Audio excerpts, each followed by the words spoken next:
Uma cadeirinha para sentar. Eu gostei, hein?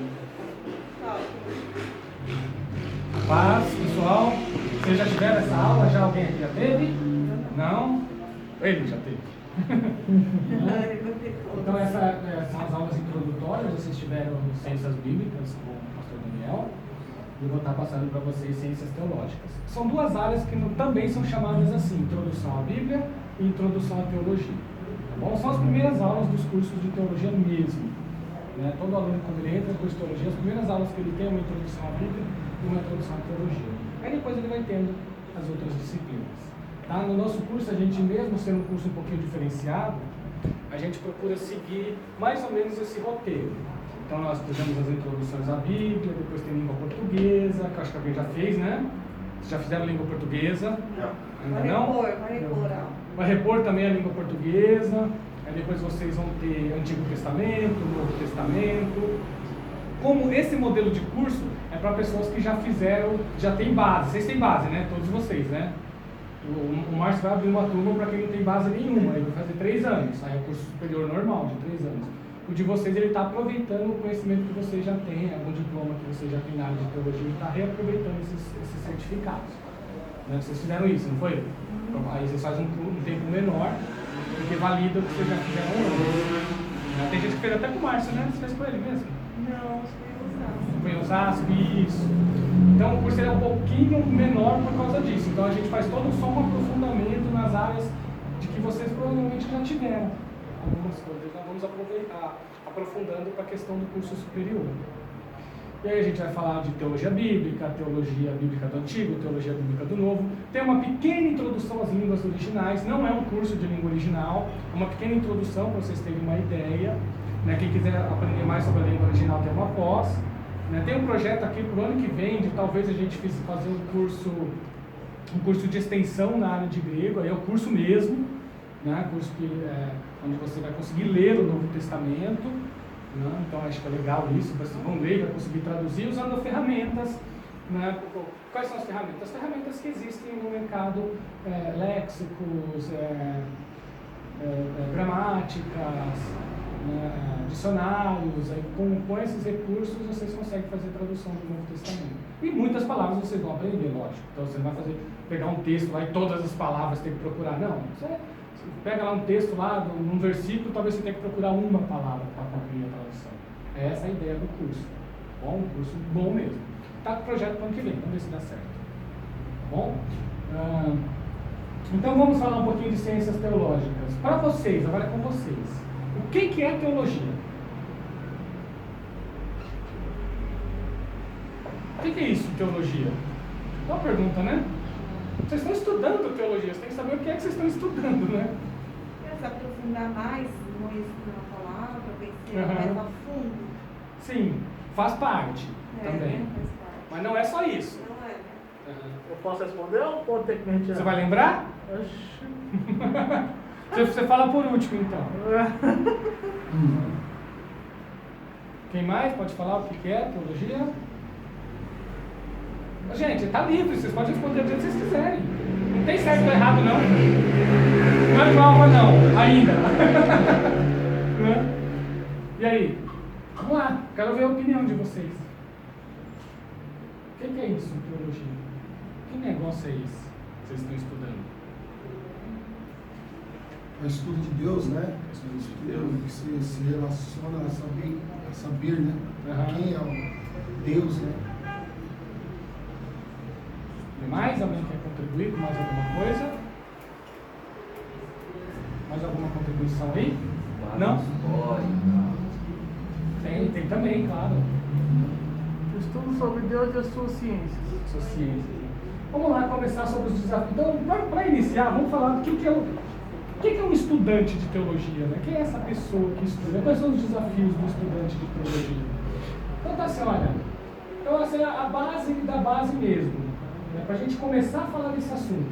A atitude principal em relação ao estudo da teologia é a reverência. Então isso aqui já é um desafio do estudante do campo da teologia. Por quê? Porque tem alguns diferenciais no campo da teologia que faz com que ela não siga os mesmos padrões dos outros cursos. Muita coisa segue o padrão de humanas. Né? Então, assim, se a gente for pegar a nomenclatura correta da teologia, faz parte das ciências humanas. Tá bom? Aí vocês falam assim, pô, ciências humanas não é ciências divinas, não, é humanas. Tá? A teologia não é divina, a teologia é humana. Primeiro ponto que vocês têm que saber. Né? Na escola. É humano, é uma ciência das áreas da humanidade. Bom, a gente vai explicar tudo isso aí para vocês. Porém, tem alguns diferenciais, claro. Bom, a atitude principal em relação ao estudante de teologia é a reverência. Tira a sandália dos teus pés, pois o lugar em que estás é terra santa. Um grande desafio do estudante de teologia é atualizar o conhecimento teológico no momento atual, sem trair a fidelidade à tradição histórica. E aí, a gente tem que lembrar com vocês uma coisa assim. Quando a gente pensa em teologia, a própria palavra teologia, ela surge lá com os filósofos. A própria palavra ela tem origem lá nos filósofos que vão comentar, que vão estudar as questões das divindades gregas e vão ficar conhecidos como teólogos. Né? Na igreja cristã surge muito cedo os teólogos. Já na segunda geração, depois dos apóstolos, a gente já encontra algumas pessoas conhecidas como teólogos já no início da história do cristianismo. E aí é que acontece uma questão. Quando a teologia ela começa a ser feita, o Novo Testamento, já vamos dizer assim, o que é o Novo Testamento? O Novo Testamento ele já é, vamos dizer assim, o incipiente, vamos dizer assim, o embrião do que nós chamaríamos de teologia depois. Por quê? Porque foi usado como fonte para a própria teologia, por exemplo, o Novo Testamento. Ele tem uma pequena diferença, né, do texto sagrado, que vocês estudaram, a questão teológica, das inspirações, da inspiração, tudo isso que foi falado na aula anterior. Então, por exemplo, qual foi a base da teologia? Foi exatamente as Escrituras. Então, as Escrituras eram o ponto de partida da teologia. Aí depois, os pensadores das Escrituras começaram a estabelecer seus textos. Os pensadores, os pais da igreja, o que nós chamamos de pais da igreja. Né? Então, eles começaram a estabelecer o pensamento. Esses pensamentos deles começaram a ser reconhecidos como pensamentos válidos e pensamentos que estavam de acordo, por exemplo, com o texto sagrado. E aí começa a se fazer teologia. Né? Então vocês viram que o processo é bem humano? Né? Então ele é bem humano mesmo. Então por que aqui esse grande desafio está assim? Porque é o seguinte, se esses pensadores já começaram a pensar, já no século II, no século III, no século IV, no século V, nós já estamos no XXI, e eles foram reconhecidos como válidos, cabe a nós hoje, como herdeiros dessa tradição, procurar atualizar tudo aquilo que eles falaram, porém, sem traí-los. Por que sem traí-los? Porque a igreja tem uma identidade. A própria igreja tem a sua identidade. As suas crenças, elas foram formadas no decorrer dos séculos. E quando nós queremos inovar, inventar, criar coisas, a gente acaba traindo essa fidelidade à tradição histórica. Então, primeiro ponto para vocês, a tradição é importante para a teologia? É importante. Ela é mais importante que as Escrituras? Não. Não é porque a teologia que vocês estão fazendo aqui é uma teologia que tem base protestante. O pastor ele é bem reformado, vocês viram, vocês têm um professor muito reformado. Então ela tem uma base reformada, que ela vem dos reformadores, né? E ela tem toda uma tradição para ser seguida. Então por isso que nós colocamos aqui no início, o grande desafio do estudante de teologia é atualizar, mas a gente vai falar dessa atualização, é atualizar o conhecimento teológico para o momento atual sem trair a tradição histórica. Dá muito problema quando a pessoa começa a inventar coisas, sabe? A gente começa a inventar um monte de coisa, a gente acha que está inovando, você não está inovando, você está inventando. Então tem tudo isso. Então nós podemos atualizar, isso sim, mas sempre respeitando a tradição histórica. Mas no sentido cultural também, né? Sim. É uma das... Sim. A teologia ela responde à questão da cultura também. Por isso que nós colocamos essa disciplina Introdução à Teologia, porque teologia não é disciplina da igreja. Ela é uma disciplina humana que ela responde a anseios da humanidade, seja essa pessoa cristã ou não. Né? Então, vocês estavam conversando com o pastor ali sobre homossexualidade. Não é um tema de igreja, homossexualidade, é um tema que é atual. Né? Precisa ser pensado. Então, por exemplo, a sociologia pensa a questão da homossexualidade, a própria biologia pensa a questão da homossexualidade. E qual a posição da teologia? A teologia também dá uma posição com um diferencial, e aí é o que eu vou passar para você. Qual é o diferencial? A revelação. Esse é o diferencial. Então, a teologia ela procura responder aos anseios da humanidade, buscando como referencial a revelação de Deus. É isso que a teologia faz. Então, ela é diferente, por exemplo, das ciências da religião nesse aspecto. Porque a ciência da religião, ela dá uma resposta do que a religião apresenta como resposta a um anseio da humanidade, como, por exemplo, a homossexualidade. Então, as religiões têm suas posições. Então, a ciência da religião vai estudar essas posições. A teologia, ela não faz isso. Ela procura responder a questão da homossexualidade como um tema atual, porém, usando como referência a própria revelação de Deus. A pessoa de Jesus Cristo, as Escrituras, por exemplo. Certo? Usa a pessoa de Jesus. E olha que interessante, não é só as Escrituras, tem a pessoa de Jesus também. Né? A pessoa de Jesus que é revelado nas Escrituras. Então é uma grande questão, um tema muito atual e que a igreja ainda não conseguiu 100%, ela está trabalhando. Eu acredito que a igreja vai dar uma boa resposta para essa questão da homossexualidade. Ela ainda não existe, ela ainda não está presente. Ainda nós somos contra. Quando pergunta assim, qual é a posição do cristão com relação à homossexualidade? Ele é contra. Não é isso? Que fala? Ele é contra. E ser contra não é uma resposta que a sociedade está esperando. Ela está esperando uma resposta mais por fundamentação. Ela vai chegar. É que tem um estudioso, ele já faleceu, e ele fala uma coisa assim que é legal vocês saberem. Ele fala assim, olha, a teologia consegue responder às questões da igreja e às questões da sociedade? Sim, ela consegue, mas com anos de atraso. Então tem coisa que a gente não consegue responder na hora. Aí a gente vai trabalhando, vai debatendo, e depois vai chegando no bom consenso. Vai chegando no consenso e conseguir dar uma resposta mais adequada, mais efetiva, já responde mais o anseio da sociedade da maneira que ela precisa, sem trair a tradição e sem contradizer as Escrituras. Isso que é importante, não é? Então isso aí nós temos que ter todo esse cuidado. Os dois momentos do estudo da teologia, dois momentos antagônicos ao estudar teologia, porém com necessidade de uma harmonia saudável. Envolver-se com a realidade angustiante e questionadora dos irmãos, captando-lhes as perguntas, as interrogações, as dúvidas e as incompreensões. Então, o primeiro momento é se envolver com gente. Você não faz teologia sem se envolver com pessoas. Por quê? Porque você precisa saber. Até tem aqui, ó, legal, mas não dá para ver na cara daqui, né? Opa, volta, aqui. Você precisa se envolver com a realidade que você faz parte. Esse é um momento. Então, o que isso quer dizer? Ouça as pessoas. Fazer teologia é ouvir. O que as pessoas estão perguntando? Quais são as suas angústias? Quais são os seus medos? Quais são suas alegrias?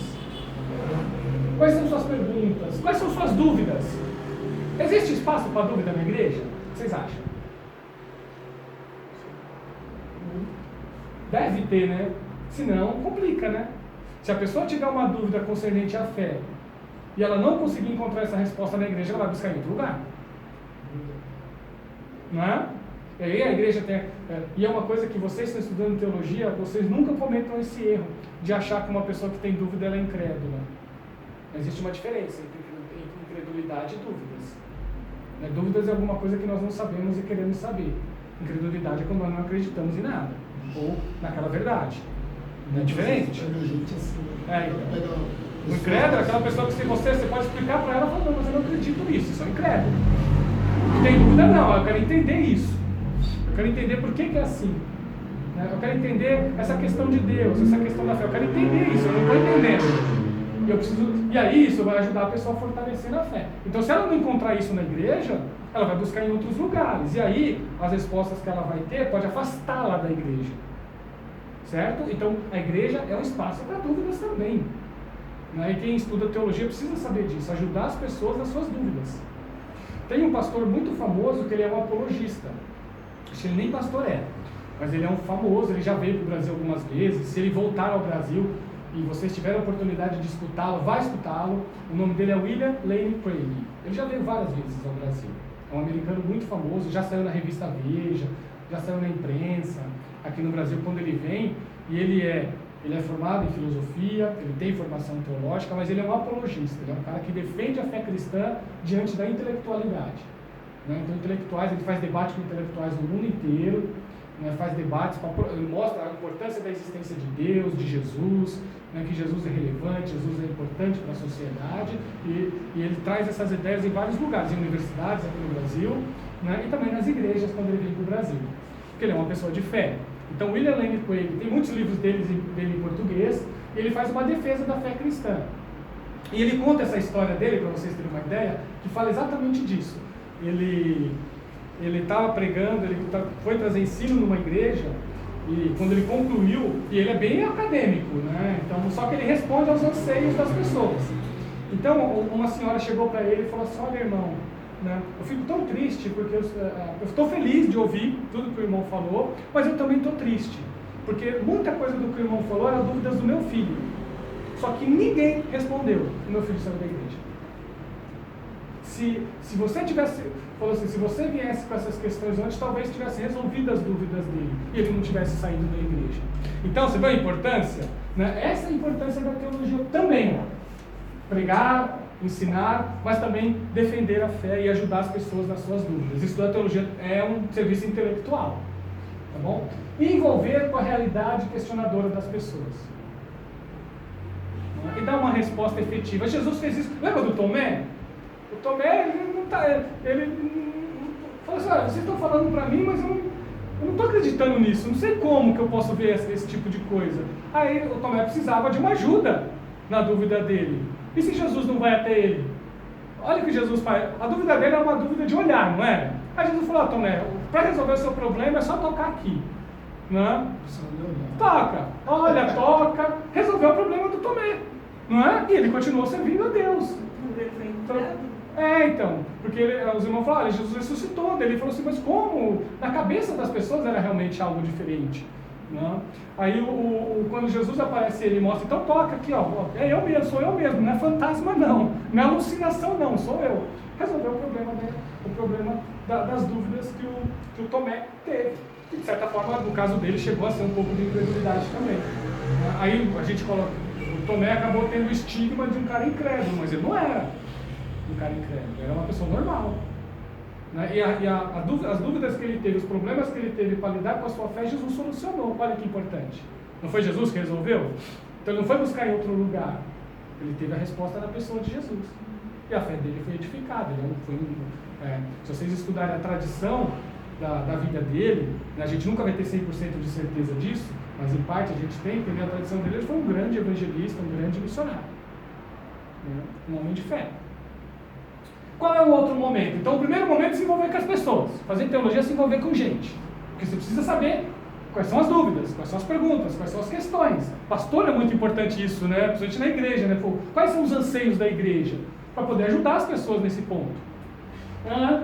E o segundo ponto? O segundo ponto é o antagonismo, né, que nós falamos, é envolver-se com o silêncio do quarto, para ruminar o lido nos livros e ouvido nas aulas, sem negligenciar a prática da oração. Então, é se envolver com as pessoas, é estar no meio de gente, né, estar no meio das pessoas, estar conversando com as pessoas da igreja, mas é também ter o seu momento a só. O momento que você fica só. Aí você vai pesquisar nos livros, aí você vai ler a Bíblia, aí você vai meditar nessas questões, né, vai ruminar essa meditação prolongada, e você vai orar. Então você vai orar, você vai se envolver com as pessoas, mas você vai ter um momento só seu, em que você vai orar, você vai ler, você vai pesquisar, você vai correr atrás, e aí você vai fazer esse trabalho nesses dois momentos. O teólogo, ele faz coisa sozinho, mas ele também faz junto com as pessoas. Certo? É isso. Esses são os dois momentos do estudo da teologia. Agora, olha que interessante. A teologia, aí isso é chave para vocês nunca mais esquecerem. A teologia também é um saber hermenêutico. Quando a gente fala de hermenêutica, a gente só pensa na interpretação da Bíblia. Aqui não é interpretação da Bíblia. É interpretação teológica. É interpretação teológica e não bíblica. Então tem uma diferença. Qual é a diferença? Ó, hermenêutica é uma palavra de origem grega que significa interpretação. Por esse motivo, saber hermenêutico refere-se ao saber interpretativo. Além dos textos sagrados, como a Bíblia, que possui uma disciplina própria chamada hermenêutica, a tarefa hermenêutica da teologia envolve a vida em sua totalidade, com sua dinâmica e com os diversos aspectos da formação da cultura humana, como você colocou. O texto a ser interpretado passa a ser a própria vida cotidiana, com suas muitas variáveis. E aí é a questão do teólogo, ele vai interpretar a vida, recorrendo, por exemplo, à revelação de Deus. Ele vai trazer uma interpretação das questões da vida. Então toda a teologia é uma interpretação. Tudo aquilo que a gente fala na igreja é uma interpretação. Quem fala somos nós, tá bom? Vou falar uma coisa para vocês aqui, que o estudioso de teologia, e às vezes as pessoas acham que isso é falta de fé. E não é. É só uma questão lógica. Gente, quando você prega, quando você evangeliza, quem está falando é você. Você é responsável por aquilo que você fala. Tá? A pessoa, mas eu estou com a unção de Deus. Tudo bem, ninguém está questionando a unção aqui. Ninguém está questionando o ser usado por Deus. Nós estamos questionando quem é que fala. Então quem é que fala? É a pessoa. E toda a tua fala é interpretativa. Aquela ideia de que tudo que você fala vem direto de Deus, não existe isso. Tá, gente? Ah, o que eu falo vem direto do céu. Não existe esse negócio. Se estudar a Bíblia, né? Então. Existe sim como se diz, a experiência que a pessoa tem com Deus, o Deus que fala com a pessoa, né? Então tudo isso faz parte. Mas, por exemplo, se Deus entrega algo para mim, estou dando um exemplo para você, né? Se Deus entrega algo para mim, eu estou sendo bem pentecostal aqui. Se Deus entrega algo para mim, né? A partir do momento que eu falo para você, já sou eu que estou falando. Não é Deus? Sempre saiba disso. Agora, como que Deus atua aí? Se você realmente é uma pessoa que está ali, é uma pessoa que tem sensibilidade a ouvir a voz do Espírito, se você é uma pessoa espiritual, se você é uma pessoa de oração, e você realmente tem essa consciência sua de que aquilo que você recebeu foi Deus que te deu, então você fala para a pessoa, mas a responsabilidade é tua. Não é? É por isso que eu sou muito crítico com promessas que são feitas infundadas. Por que eu sou um crítico, por exemplo, dos movimentos neopentecostais? Eu não sou crítico pela fé das pessoas, eu sou crítico pelas promessas. É nisso que eu faço crítica. Então, por exemplo, nós cremos que Deus cura? Todo mundo aqui crê que Deus cura. Mas eu posso chegar na igreja e falar assim, ó, vem todo mundo aqui que vocês vão ser curados? Eu posso fazer essa promessa? Não. Situação que Deus não quer curar. E aí? Exatamente. E se Deus não quiser curar a pessoa? Quem sou eu para questioná-lo? Não é? Vocês percebem? Então, fazer esse tipo de promessa, eu acho, eu particularmente, eu considero injusta, né, antiética e anticristã. Porque você está dando esperança para uma pessoa, né, só quem está falando é você. E onde causa muitas feridas. Isso! É isso aí. Então temos que ter essa cautela, esse cuidado. Então nós podemos falar, olha, Jesus cura sim, nós vamos orar aqui. Mas quem vai tomar a decisão não sou eu, é Deus. Ele que decide se ele vai curar ou não. Né? A soberania é a soberania dele, né? É a vontade dele. Né? Quem decide é ele, afinal de contas. É Jesus quem decide isso. Nós cremos que ele cura, é isso que eu falo. Por isso que a gente ora. Então você pode falar, olha, Jesus cura, Jesus salva. Isso aí, gente, é legal. Isso, a pessoa ganha uma esperança, mas ela tem que saber que se ela foi curada, foi por causa unicamente pela graça de Deus. Só isso, gente. Certo? É Deus quem faz isso. Então fazer esse tipo de promessa, na minha visão, prometer, não estou nem questionando a questão de fé, vocês viram? Porque fé todo mundo, nós temos a nossa fé, e a pessoa tem, quem sou eu para falar que a pessoa não tem ou não tem? Eu não conheço o coração de ninguém. Então, mas quando eu ouço assim, qualquer líder, qualquer cristão, ele está pregando e chega assim, vem aqui que Jesus vai curar todo mundo, né? Aí você fica assim, puxa vida. Não. A Assembleia de Deus tem um homem de Deus que já faleceu, Bernard Johnson, você já ouviu falar dele, né? Ele era um homem que Deus usava muito ele na área de cura, né? Mas ele fala claramente, ele fala assim, olha, muitas pessoas que eu fiz cruzada evangelística na época das cruzadas, eu fiz cruzada evangelística, Deus curava muita gente, mas muita gente Deus não curava. E ele falava abertamente. Isso é honestidade, né? Eu tenho muito respeito do livro dele quando ele contou isso. Ele fala claramente, gente, eu não sei porquê. Eu sei que Deus é soberano e ele cura muita gente, mas muita gente ele não cura. Olha que legal isso. Né? Então, por exemplo, por que eu estou falando isso? Porque tudo que nós fazemos na igreja é uma interpretação. Nós ouvimos a voz de Deus e nós a interpretamos. Isso que interpreta somos nós. E aí nós falamos para a pessoa. Tá bom? Então, qual é o responsável por falar? A pessoa que fala. Então é por isso que tem que ter sempre cautela naquilo que fala. Sempre cuidado. Né? Sabe? Sempre ter essa responsabilidade de saber, né, que, por exemplo, nós podemos errar. Não é? Então isso é maturidade. Né? Nós podemos acertar, mas nós podemos errar também. Alguém quer falar alguma coisa? Então, isso é o caso dos profetas, né? Que eram intermediários. Isso. Né? É isso aí. Da obra divina. Né? Uhum. Então, gente, o texto a ser interpretado é a própria vida. Então, nós interpretamos a vida com os olhos da revelação de Deus. O que a revelação de Deus tem a me dizer sobre aquela questão? Né? E como que a gente responde a isso? Aí vocês vão buscar isso daí no texto sagrado, né? E na revelação de Jesus, e na pessoa de Jesus. Gente, eu vou falar uma coisa para vocês, nunca esqueçam isso. Sempre Jesus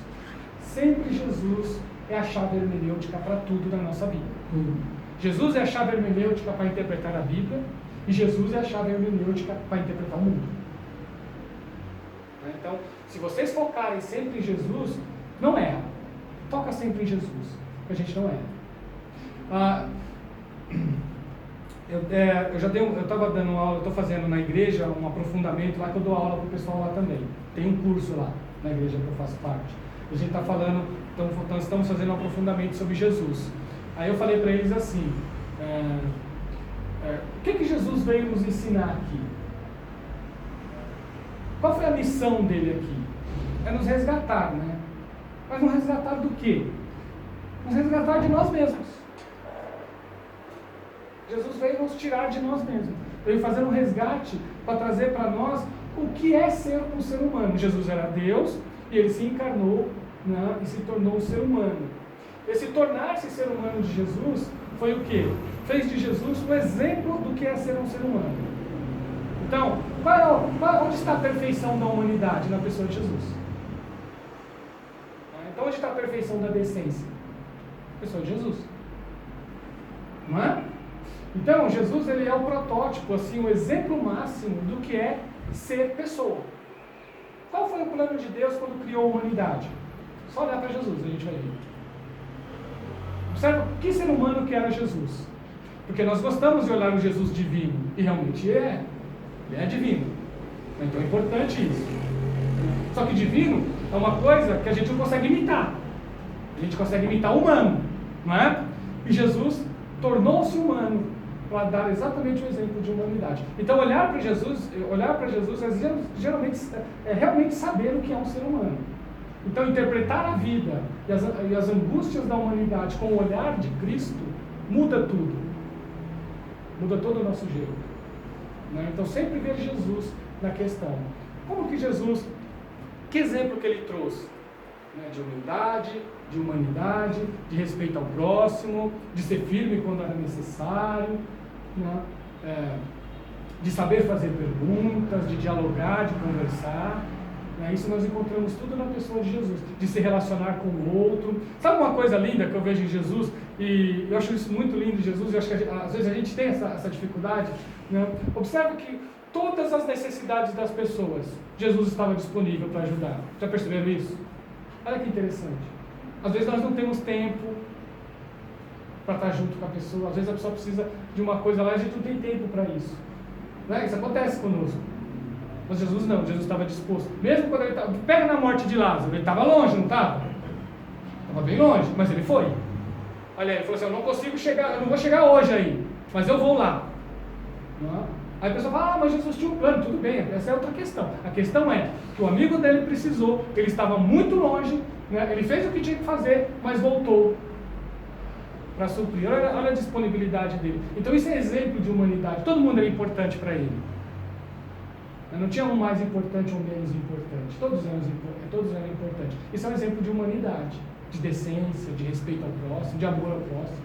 Então são esses exemplos que nós temos que ter. Então a teologia ela faz isso. Tudo que ela faz é interpretar. Quando nós abrimos nossa Bíblia, nós interpretamos. Não é isso? Quando nós vamos conversar com a pessoa, nós estamos fazendo uma interpretação de alguma coisa. Quando você dá a sua ideia, olha, a Bíblia diz assim, a Bíblia diz assado, você está interpretando. Tudo bem? E aí é que está a importância da teologia. Porque ela vai te dar ferramentas, ela vai te dar condições para você fazer uma interpretação mais acurada, uma interpretação mais séria, mais responsável, onde você vai poder fazer isso aí com mais segurança. Você vai ter segurança na hora de fazer essa interpretação e na hora de falar aquilo para a pessoa. Você vai ter essa segurança. A teologia vai te dar isso, essa condição. A obediência pode ser isso também. A obediência é aquilo assim, a gente aprende algo na Bíblia que deve fazer e a gente cumpre a obediência. Isso. Não é? Quando Pode a gente ser tido como uma interpretação também? Sim, geralmente a gente obedece da forma que a gente interpreta. Então. Bem colocado. Bem colocado, é verdade. Você obedece conforme você interpreta. Porque, por exemplo, se você procurar brecha, eu tenho um amigo que ele é irmão da igreja, ele brinca comigo quando a gente está fazendo estudo bíblico. Falou, Gelson, eu estou aprendendo aqui, mas eu quero achar as brechas. Né? Quais são as brechas? Ele falou brincadeira, né? Sim. Quais são as brechas aqui para eu poder ir para lá? Eu tenho que achar essas brechinhas para eu aproveitar. Ele falou, brincadeira, né? Mas assim, para mostrar que eu vou obedecer conforme eu vou interpretar. Geralmente nós fazemos isso, nós obedecemos da forma como nós interpretamos as Escrituras. Não? Se a gente achar algum espaço para alguma coisa, geralmente as pessoas tentam fazer isso. Nossa. E quais são os pontos de partida para essa hermenêutica? Agora, gente, o que eu vou falar aqui é bastante crítico, tá? É bastante crítico o que eu vou falar. Mas como é o início do curso de teologia, né, eu preciso falar isso daí, tá bom? É bem crítico o que eu vou falar agora. Mas não é incredulidade não, por favor, tá? A hermenêutica, ela desconfia que todo discurso está carregado de intencionalidades. Por que isso? Porque ninguém é neutro. Não existe neutralidade em nada, esquece isso. O cientista é neutro? Não. O matemático é neutro? Não. Você consegue sair do seu objeto de estudo, você consegue se distanciar. Distanciar você até consegue, mas você consegue se desvencilhar completamente daquilo que você estuda, de quem você é. Certo? Quando você lê a Bíblia, né, você fala assim, eu estou chegando aqui com a minha mente zerada, e tudo que eu leio aqui, né, eu estou partindo do zero. Acontece isso com alguém? Alguém consegue? Toda vez que você entrar, quem lê a Bíblia é você. Então, toda vez que você lê a Bíblia, você está lá. Você não consegue sair disso. Mas você está lá. Quando você vai ler, vai ter lá a sua história. A sua história vai ser intérprete. O seu estilo de vida, né? As crenças que você já teve antes, vai estar influenciando na hora que você interpreta e na hora que você fala. Então, por exemplo, todo discurso ele tem intencionalidades. Não quer dizer que essas intencionalidades são ruins, por favor, aqui não é segundas intenções, não é isso que eu estou dizendo. Certo? Não estou falando de segundas intenções, não é num sentido negativo não. É intencionalidades. Por isso que muitas vezes vale a pergunta. Qual é a pergunta? Puxa vida, mas qual é a intenção dessa fala? A teologia atual, ela tem muito disso. As igrejas evangélicas no Brasil, elas têm caminhado, isso eu tenho observado, isso eu posso falar que eu tenho observado, porque eu já escutei de muita gente, de muitos pastores também. Né? Então muitos deles já disseram. Então, é uma tendência entre as igrejas evangélicas, não geral, mas é uma tendência, tá bom? Que eu espero que mude lá na frente. E por isso que eu estou ensinando para vocês. Porque eu particularmente, vocês podem discordar, cabe a vocês. Vocês podem discordar à vontade, não tem problema nenhum. Tá bom? Mas, por exemplo, quando a gente fala de intencionalidades, então a gente cria uma teologia. Vou dizer uma para vocês agora.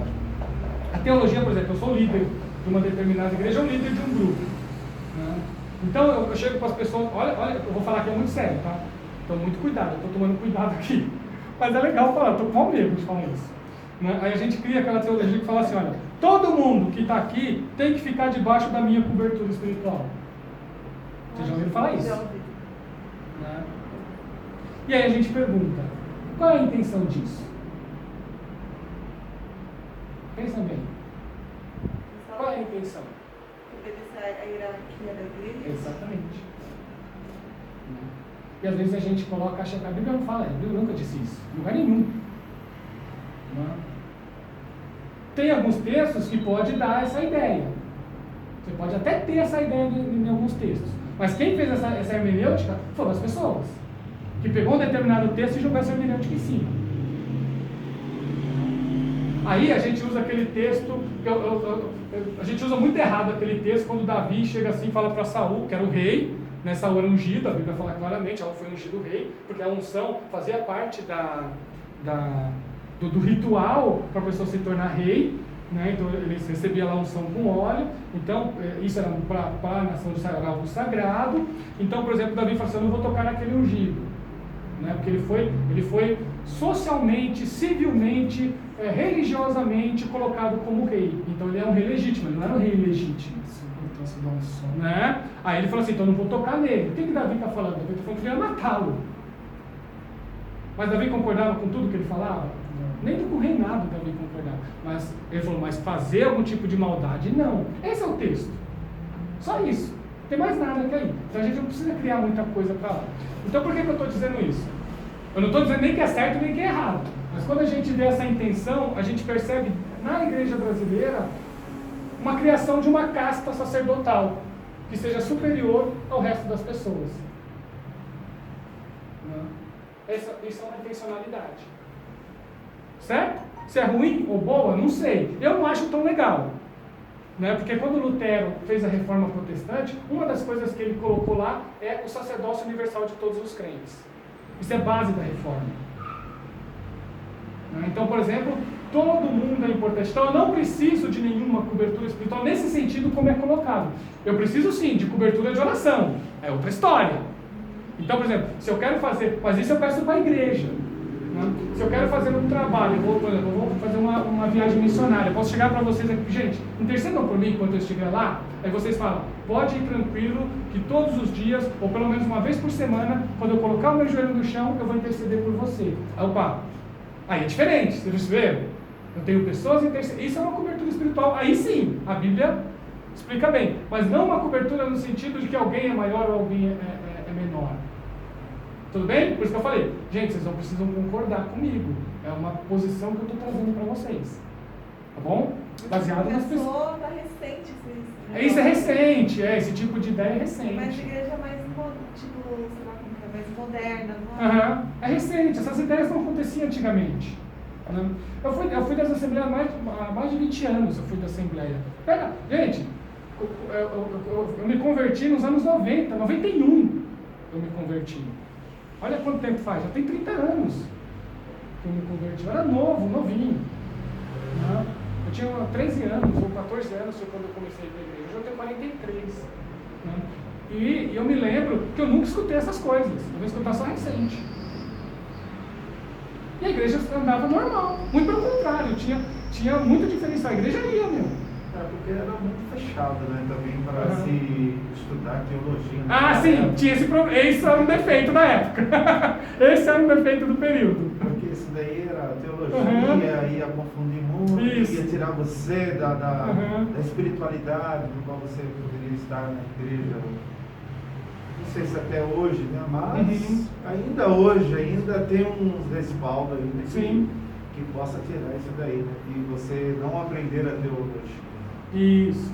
Seria errado, né? Então, gente, bem colocado. Tem pentecostais hoje que proíbem a pessoa de entrar numa sala de teologia. E aí é que a gente pergunta, eu sempre falo para vocês, eu posso falar, olha, quem critica é quem não sabe. Já viu? Quem não sabe vai criticar mesmo. Nunca estudou, não sabe o que é teologia, né? Nunca estudou, nunca se pesquisou, então ele vai lá e joga esse monte de defeito, né? Então assim, mas se você pegar para essa pessoa e falar, e se eu estudar medicina? Ótimo! E se eu fizer faculdade de biologia? Muito bom! Se eu fizer matemática? Excelente! Se eu fizer advocacia? Ótimo! Né? Mas a teologia também como uma ciência, né, humana, aí você vai estudar, o cara fala, não, mas teologia não. Poxa, né? E por que não? Por que, por exemplo, para eu ser um advogado eu tenho que ser um bom advogado? Por que para eu ser um médico eu tenho que procurar ser o melhor? Porque em todas as áreas eu preciso ser o melhor. E por que nas escrituras eu tenho que estudar de qualquer jeito? Não é? Por que eu não tenho que recorrer aos cientistas, aos pesquisadores? Aí não vale. Sabe? É uma questão que a gente tem que se perguntar. Afinal de contas, aí eu vou entrar numa palavra bastante espiritual, a nossa alma vale menos que a nossa profissão. Eu não gosto da palavra alma, tá? Ainda Mas mais eu no tô falando hoje, isso. né, professor? Então, uma coisa muito assim, eu tenho observado, um tal de historiador para cá, historiador para lá, e eles não sabem nem o que eles estão falando exatamente. Eles pegam uma frase, um verso que seja da Bíblia, e sendo que ali está nítido, né, que é algo da parte de Deus, mas fala que historiadores falam isso e querem inventar uma doutrina. Isso. Então, gente, qual é a importância dos líderes cristãos? Os líderes cristãos estão lá para servir, né? E olha o que eu falo, isso daí o pastor vai gostar agora do que eu vou falar. O que a Bíblia fala? Que eles têm que ter duplicada honra. Você sabe o que é isso, duplicada honra? Você tem ideia do que é duplicada honra que a Bíblia fala? Salário dobrado. É isso. Olha o respeito que a Bíblia traz para os seus líderes. Então, não é que a Bíblia não respeita os líderes. Né? Eu, por exemplo, eu sempre falo na igreja, gente, o mais generoso que nós podemos ser com o nosso pastor, nós temos que ser. Né? Olha, eu posso falar por mim, tá? Se eu descubro, eu falo isso que eu já fiz várias vezes, gente, viu, pastor? Eu já fiz várias. Então, não é para me gabando, não é me gabando, nada disso. É simplesmente uma coisa que está no meu coração. Se eu escuto na igreja o pastor falando assim, olha, gente, eu estou fazendo esse negócio aqui, mas eu tinha um determinado, quebrou. Gente, se eu tiver dinheiro lá, eu vou lá e compro para ele. Fala, pastor, aqui, ó, presente para você. Eu já fiz isso, várias vezes, não só uma. Quando não tem, tudo bem, eu vou lá e oro. Mas se eu posso, falando eu, tá, gente? Se eu posso falar, pastor, por que você até se assusta às vezes, fica até sem jeito, pastor, por que é isso? Você falou que tinha quebrado o seu lá, eu acabei escutando, Deus tocou no meu coração, estou te trazendo. Eu falo, obrigado, fica uma pena. É legal, a sério, mas é assim, por quê? Isso é duplicada a honra. Então, não tem a ver com respeito que eu estou falando, ou desrespeito. Tem a ver com o jeito de forma que as pessoas colocam. Entendeu? Qual é o problema? O problema é quando a pessoa cria uma ideia como se houvesse duas classes de pessoas na igreja. Foi por isso que eu fiz a crítica. Entendeu? Então, assim, a Bíblia manda honrar, manda orar pelos seus líderes, abençoar. Então, gente, abençoe os seus pastores, interceda por eles, ore por eles, respeite-os. Mas isso quer dizer o quê? Isso quer dizer que é a igreja um ajudando o outro. Tá bom? Porque eles foram chamados por Deus para cuidar de você. Certo? Então você viu que eu não estou sendo nem espírito, eu estou sendo crente. Você viu que eu sou crente, viu? Eu deixar bem claro, eu sou crente.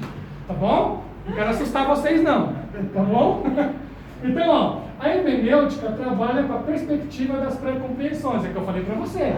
Todo mundo tem pré-compreensão. Todo mundo tem. E a gente coloca isso no texto.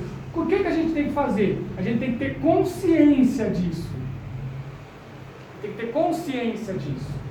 Então, por exemplo, quando eu prego, eu posso falar isso para vocês, eu falo claramente, gente, olha, eu pesquisei esse assunto, eu estou pregando para vocês, mas assim, tem algumas coisas que eu vejo que eu não tenho tanta certeza, eu falo assim, olha, gente, isso aqui é uma ideia minha, eu não tenho nem muita certeza disso. Eu falo isso. É uma ideia que eu imagino que esteja acontecendo lá. Mas se vocês orarem, estudarem, tiver uma coisa diferente, ótimo, eu não tenho problema com isso. Então assim, eu até comento isso com eles, olha, aqui eu estudei bastante, eu falo, aqui eu estou tranquilo, mas aqui eu estou, uma vez eu preguei na igreja, olha a coragem, a soberania de Deus é a responsabilidade humana. Como que funciona isso? Se Deus é soberano, até que ponto ele é soberano e como funciona a minha liberdade dentro disso? Porque a Bíblia é muito clara, gente, ela fala que Deus não cai um fio do nosso cabelo sem ele permitir, sem que ele permita. Se não cai um fio do seu cabelo, a Bíblia é muito clara nisso. A Bíblia fala claramente assim, quando comenta assim que o Judas traiu Jesus, ele fala assim, olha, todo mundo, Jesus fala assim para Deus, todo mundo que você me mandou veio para mim. Menos um. A não ser o filho da perdição. Isso antes de ser traído. Isso antes de ser traído. Aí a gente fala assim, mas quem traiu Jesus foi Judas? Sim. E ele que quis? Sim. Está muito claro isso também, que ele que quis trair. Então Judas é responsável pela sua traição? Sim. Mas você viu que a soberania de Deus está tudo lá? Então, quando vocês estudarem essa questão, principalmente quando a gente entra na questão do calvinismo, quando o calvinismo diz assim, que de certa forma Deus predestinou tudo, ele não está errado. Porque se em algum momento se alguma coisa foge desse controle de Deus, ele deixa de ser soberano. Então, numa parte, Né? Agora, se você ficar só na ênfase de lá e tirar a liberdade humana, aí dá problema também. Né? Então, eu vou falar para vocês como que eu acredito. Eu acredito que é sempre os dois, eu acredito. Sempre os dois. Eu acredito que se vocês estão aqui hoje, foi porque Deus colocou vocês aqui. Né? E já estava tudo isso lá no plano de Deus, isso não muda. Né? Mas eu acredito que vocês veem o que vocês quiseram também. Agora me peça para explicar isso racionalmente. Eu não sei. Né? Eu só sei que a gente escolhe. Jesus disse: vinde a mim, todos que estáis cansados. Então quem escolhe é a pessoa. Só que Jesus falou disso para ele: olha, todo mundo que você me mandar, quem você me mandar, vem a mim. Né? Então, Deus ele tem a soberania completa. Deus tem um plano da vida de todo mundo nas suas mãos, tem. Só que nós também somos livres para fazer aquilo que a gente quer. Né? Então nós temos liberdade. Certo? Agora só não me peça para tentar conciliar os dois, que eu não sei fazer. Eu só sei que a Bíblia fala dos dois. A palavra hermenêutica, ela vem do quê? Você ter uma percepção com base ao conhecimento histórico bíblico. É uma interpretação. Uma interpretação. Hermenêutica quer dizer São interpretação. várias... Vem do deus Hermes, a palavra do deus Hermes, né? Que era um deus que fazia as interpretações, era o deus mensageiro lá do mito. Mas ela é uma palavra genérica ou é uma palavra... Genérica, serve também para várias coisas. Tem a hermenêutica filosófica, que eu sou formado em filosofia, tem a hermenêutica filosófica, e tem a hermenêutica, por exemplo, jurídica. Quem faz direito faz hermenêutica jurídica. Então é uma palavra que serve para vários campos. Né? E de textos antigos, eu faço a hermenêutica dos escritos de Platão. Né? Você faz uma hermenêutica lá, uma interpretação do texto. Só que aqui, nesse caso, é uma hermenêutica da vida, é uma interpretação da vida. Os dois pontos de partida é uma interpretação da vida, né? Com o olhar da teologia. Tá bom? Então, gente, a dica que eu vou dar para vocês, e se vocês aprendam isso, nunca sejam preconceituosos na hora de estudar. Sabe? Tome esse cuidado das pré-compreensões ou dos preconceitos. Tá? Tome sempre esse cuidado. Então, por exemplo, assim, às vezes a gente adentra na Bíblia simplesmente para querer confirmar aquilo que a gente já sabe, aquilo que a gente já tem como verdade. E a gente só usa a Bíblia como referência para isso. Isso não é legal. Porque assim, eu já acredito assim. Então toda leitura que eu for fazer tem que confirmar isso que eu já acredito. Isso dá problema. Então a gente tem que estar aberto a escutar coisas novas.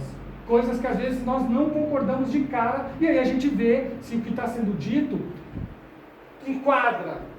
Eu vou falar para vocês as mudanças teológicas que eu já tive. Eu já fui pré-tribulacionista, eu já acreditei 7 anos de grande tribulação, eu não acredito nada mais disso. Mas eu acredito na vida de Jesus. Vocês estão percebendo? Então, só que eu fui aberto, aí eu cheguei assim, puxa vida, a Bíblia não faz esse programa perfeito. Eu estou falando eu, tá, gente? Eu posso até estar errado, e nesse ponto eu posso estar errado. Eu posso estar errado totalmente. Tá bom? Então assim, mas eu vou falar só para vocês terem ideia. Por que a gente tem que fazer isso? Porque assim, fazendo as pesquisas, fazendo as leituras, eu observei que a Bíblia não faz esse programa. Né? Ela não faz esse programa perfeito de arrebatamento, 7 anos de tribulação e depois a segunda vinda. Eu não consegui enxergar isso fazendo as minhas pesquisas. E olha que eu estudei os caras mais experts no assunto porque eu fui durante um bom tempo, né? Eu preguei, já ensinei sobre isso daí. Né? Aí depois eu estava observando e falei, puxa vida, mas onde está?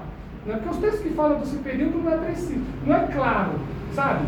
Então, vou falar para vocês como que eu acredito. Eu acredito sim, que no decorrer do tempo as coisas vão ficar mais difíceis. Né? Aí a gente pode chamar isso de grande tribulação, mas eu não sei o tempo dela. Né? Qual é esse, que tempo que é? Se é 1 ano, se é 2 anos, se é 3 anos, eu já não sei, né? Isso eu não sei te falar. Eu sei que a Bíblia fala que vai ter esse momento, que Jesus fala isso no princípio de dores lá. Né? Aí, depois daquele período, a Bíblia fala que Jesus vem. Então, quando Jesus vier, né, eu acredito que já vem direto para o reino, começar o reino no milênio. Então, por exemplo, assim, se eu fosse colocar dentro dessas perspectivas, eu seria pós-tribulacionista. Né? Com essa diferença, eu sou pós-tribulacionista, mas sem colocar 7 anos de tribulação. Né? E sem essa ideia de que o anticristo vai enganar Israel lá durante 3 anos e meio, vai mudar, não, nada disso. O anticristo vai enganar muita gente, inclusive a nação de Israel. Né? O tempo que ele vai fazer isso eu já não sei. Se vai ser 1 ano, 2 anos, eu sei o seguinte. Né? Pelo menos é isso que eu observo na Bíblia. Né? Eu posso estar totalmente errado, mas eu enxergo assim que A igreja vai continuar pregando, vai evangelizando. Jesus falou assim, enquanto esse evangelho do reino não for pregado no mundo inteiro, não é o fim. Então, eu acredito que a igreja tem que evangelizar. Se a igreja não evangelizar, retarda essa vinda. Eu acredito nisso. Tá bom? Então, para mim, evangelização é coisa séria. Né? Então, a igreja tem que evangelizar, tem que fazer missões. Né? Então, isso aí para mim não é secundário, é prioritário. Porque, por exemplo, Cristo, um dos requisitos bíblicos para a vinda de Jesus é a evangelização do mundo. Então não coloque a evangelização do mundo com os judeus na grande tribulação, não faço isso. A evangelização do mundo é para a igreja, e não para os judeus. É assim que eu interpreto. Tá bom? Então eu acredito assim, estou dando um exemplo para você, que é o que a gente faz. Não é? Certo? Eu estou interpretando, o que eu estou fazendo é uma interpretação.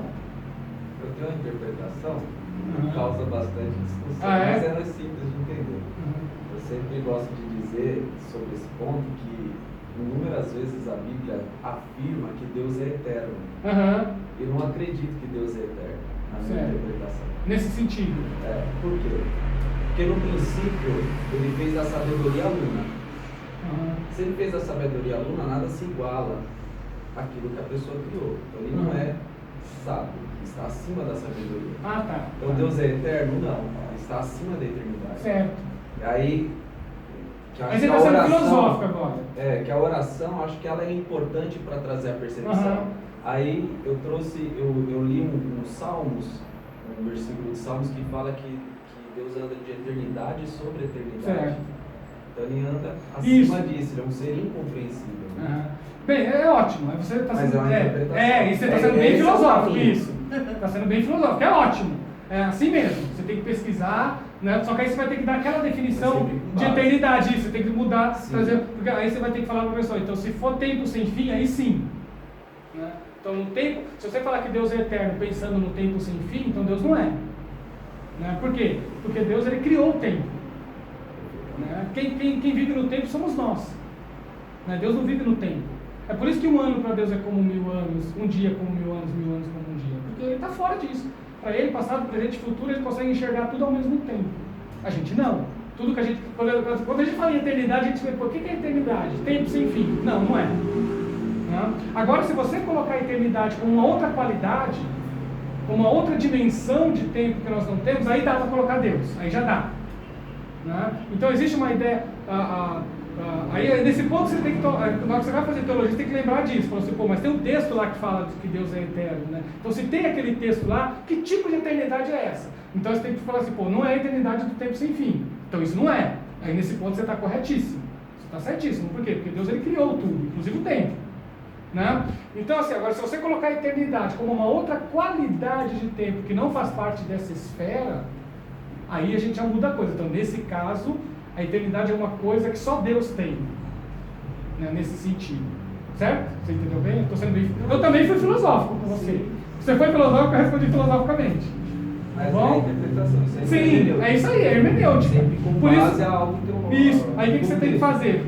Aprofunda mesmo. Vê o que os pensadores falam da ideia de eternidade. Certo? Aí tenta chegar num consenso. Que não, quando a gente faz isso, por isso que eu falei, mesmo a gente fazendo o estudo de teologia, a gente tem que. Aí vai depender muito do. A parte que você falou. Muito do. Quando eu falei que eu não era pré-tribulacionista, você percebeu, né? A palavra pré-tribulacionista não existe na Bíblia. Mas eu acredito em tudo que está escrito. Não é? Então, se tiver uma coisa lá escrito assim de uma forma muito categórica, eu não acho legal a gente mexer, eu já acho perigoso. Por exemplo, assim, a Bíblia fala que Deus é amor, então não vou questionar isso. A Bíblia fala que Jesus vem, então também não vou questionar. Certo? A Bíblia fala que tem um anticristo, então também não vou questionar. A Bíblia fala que tem um milênio, então também não vou questionar. Então a Bíblia fala que vai ter os céus e o novo céu e a nova terra. Então esse tipo de coisa está escrito lá muito claro. O que eu falei que eu não concordo é na forma como a gente organiza esses textos. Você percebeu? Mas todos os textos que estão lá eu acredito. É isso que a gente tem que sempre ter esse cuidado. Tá? Porque essa que é a questão de fé. Então se está escrito lá, eu creio. Mas onde que eu encaixo isso dentro das minhas interpretações, aí é que a gente tem que fazer todo um trabalho específico. Aí que a teologia ela vai te dar essa ferramenta. Para você também não ficar criando coisas, né, sem ter muita base, sem muito método. Então eu acredito na segunda vinda, que Jesus vem. Eu acredito no arrebatamento. que está escrito lá, que a igreja vai subir, tudo isso, da forma que está lá, eu acredito. Eu só não sei se isso é antes da tribulação, como as pessoas colocam, uma segunda vinda depois. Eu acho que faz parte da segunda vinda, entendeu? Então, para mim, o arrebatamento é a segunda vinda também. É um outro nome que é dado. E dá um outro aspecto, porque assim, Jesus Cristo vem, todo mundo olha, e nesse período a igreja vai. Não é? Certo? A igreja vai recepcionar o rei, é assim que eu coloco. Então, o que a igreja faz? Ela faz a recepção do rei. Quem vai recepcionar Jesus na segunda vinda? A igreja no arrebatamento. Vocês perceberam? É assim que mas está lá escrito arrebatamento, não está? Sim. Então, para que eu vou mexer nisso? Eu estaria mexendo em algo que eu achava certo. É esse cuidado que a gente tem que ter. Tenha sempre esse cuidado. Se está escrito lá, gente, acredite. E assim, procure interpretar conforme o autor colocou, conforme Paulo escreveu. Tá bom? Tomem sempre esses cuidados.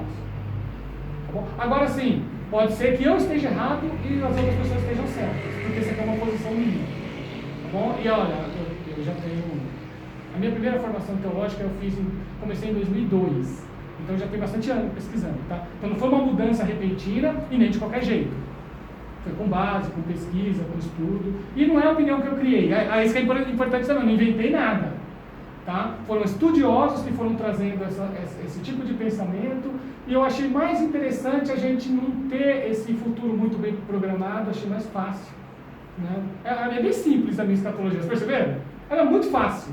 Eu posso pregar na igreja e todo mundo vai entender. Né? Que essa daí, olha gente, Jesus vai voltar, a igreja tem que evangelizar, né? Porque Cristo está às portas, essa pandemia aí pode ser a última de todas, a gente não sabe, pode ser a última epidemia, pode ser que não seja, pode ser que venha outra. Eu acabo dizendo, a gente não sabe quando Jesus vai vir, mas ele vem, pode ter certeza, que ele falou. Então ela é bem simples. Né? Então tudo que está em Jesus falou em Mateus vai acontecer, já está acontecendo, já acontecia na época dele. Né? Então assim, né? Essas coisas a gente tem que ter esse cuidado. Eu só não faço um programa, sabe, de tempo, eu não encaixo. A única coisa que eu faço é deixar de encaixar. Não? Porque aí é uma questão assim, eu achei que a Bíblia não encaixa perfeitamente isso. Então eu prefiro não encaixar também. É só isso. Certo? Você vê, só esse cuidado. Se a Bíblia não faz esse encaixe perfeito, aí eu não vou fazer. É só isso aí que eu tenho. Mas tudo que está lá eu acredito. Tudo que está escrito. Tá bom? Vamos lá, por causa do nosso tempo. Teologia e experiência de fé. Agora aqui isso é legal. Essa parte que eu queria falar para vocês, deixa eu voltar aqui. Baseado no que foi afirmado, a hermenêutica denuncia os projetos ideológicos de dominação em vários discursos. Então, gente, isso aqui é aquele cuidado, a crítica que eu falei para vocês. Existem pessoas que, na verdade, quando você está na igreja, quem tem o microfone tem o poder. Então, assim, e aí é que está que a pessoa tem que tomar cuidado. Isso foi até um filósofo que falou que, por exemplo, nós criamos, vamos dizer assim, meios ideológicos de dominação, e esses meios ideológicos de dominação estão presentes em todas as esferas da vida, inclusive na religião. Então, por exemplo, teve um professor de... Olha que interessante, só para vocês entenderem do que eu estou falando. Teve um professor de filosofia que ele estava dando aula numa universidade simples, acho que foi na Universidade de Mogi das Cruzes. Só que ele era um cara que muito bem preparado. Era um professor com formação no exterior. O cara fez pós-graduação, mestrado e doutorado na França. Só que trabalhava na Universidade de Mogi das Cruzes, que ideologicamente no Brasil não é uma das melhores universidades, porque todo mundo fala que as melhores é USP e essas aí. Tá? Então, por exemplo, isso é dominação. Sabe quando ele percebeu? Ele nem ficou bravo, nada, mas ele sentiu isso que eu estou falando para vocês. Quando ele foi no congresso da área dele. Ele sentou lá, aí os professores da USP, professores da Unesp, foram os preletores. Os caras que comandavam o discurso. Para vocês entenderem do que eu estou falando. Aí, deixaram até um espaço aberto. Aí você, vocês querem contribuir para a formação dos estudantes nessa área? Aí ele levantou a mão. Então, o cara falou, de onde que você é? Eu falei, sou lá da Universidade de Mogi. Né? Os caras deixaram ele falar um minutinho lá e falaram, tá bom. Né? E ninguém deu atenção para ele.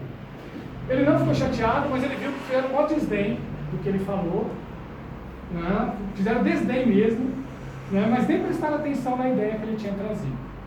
Bom, 10 anos depois, ele passou no concurso da USP e virou professor da USP.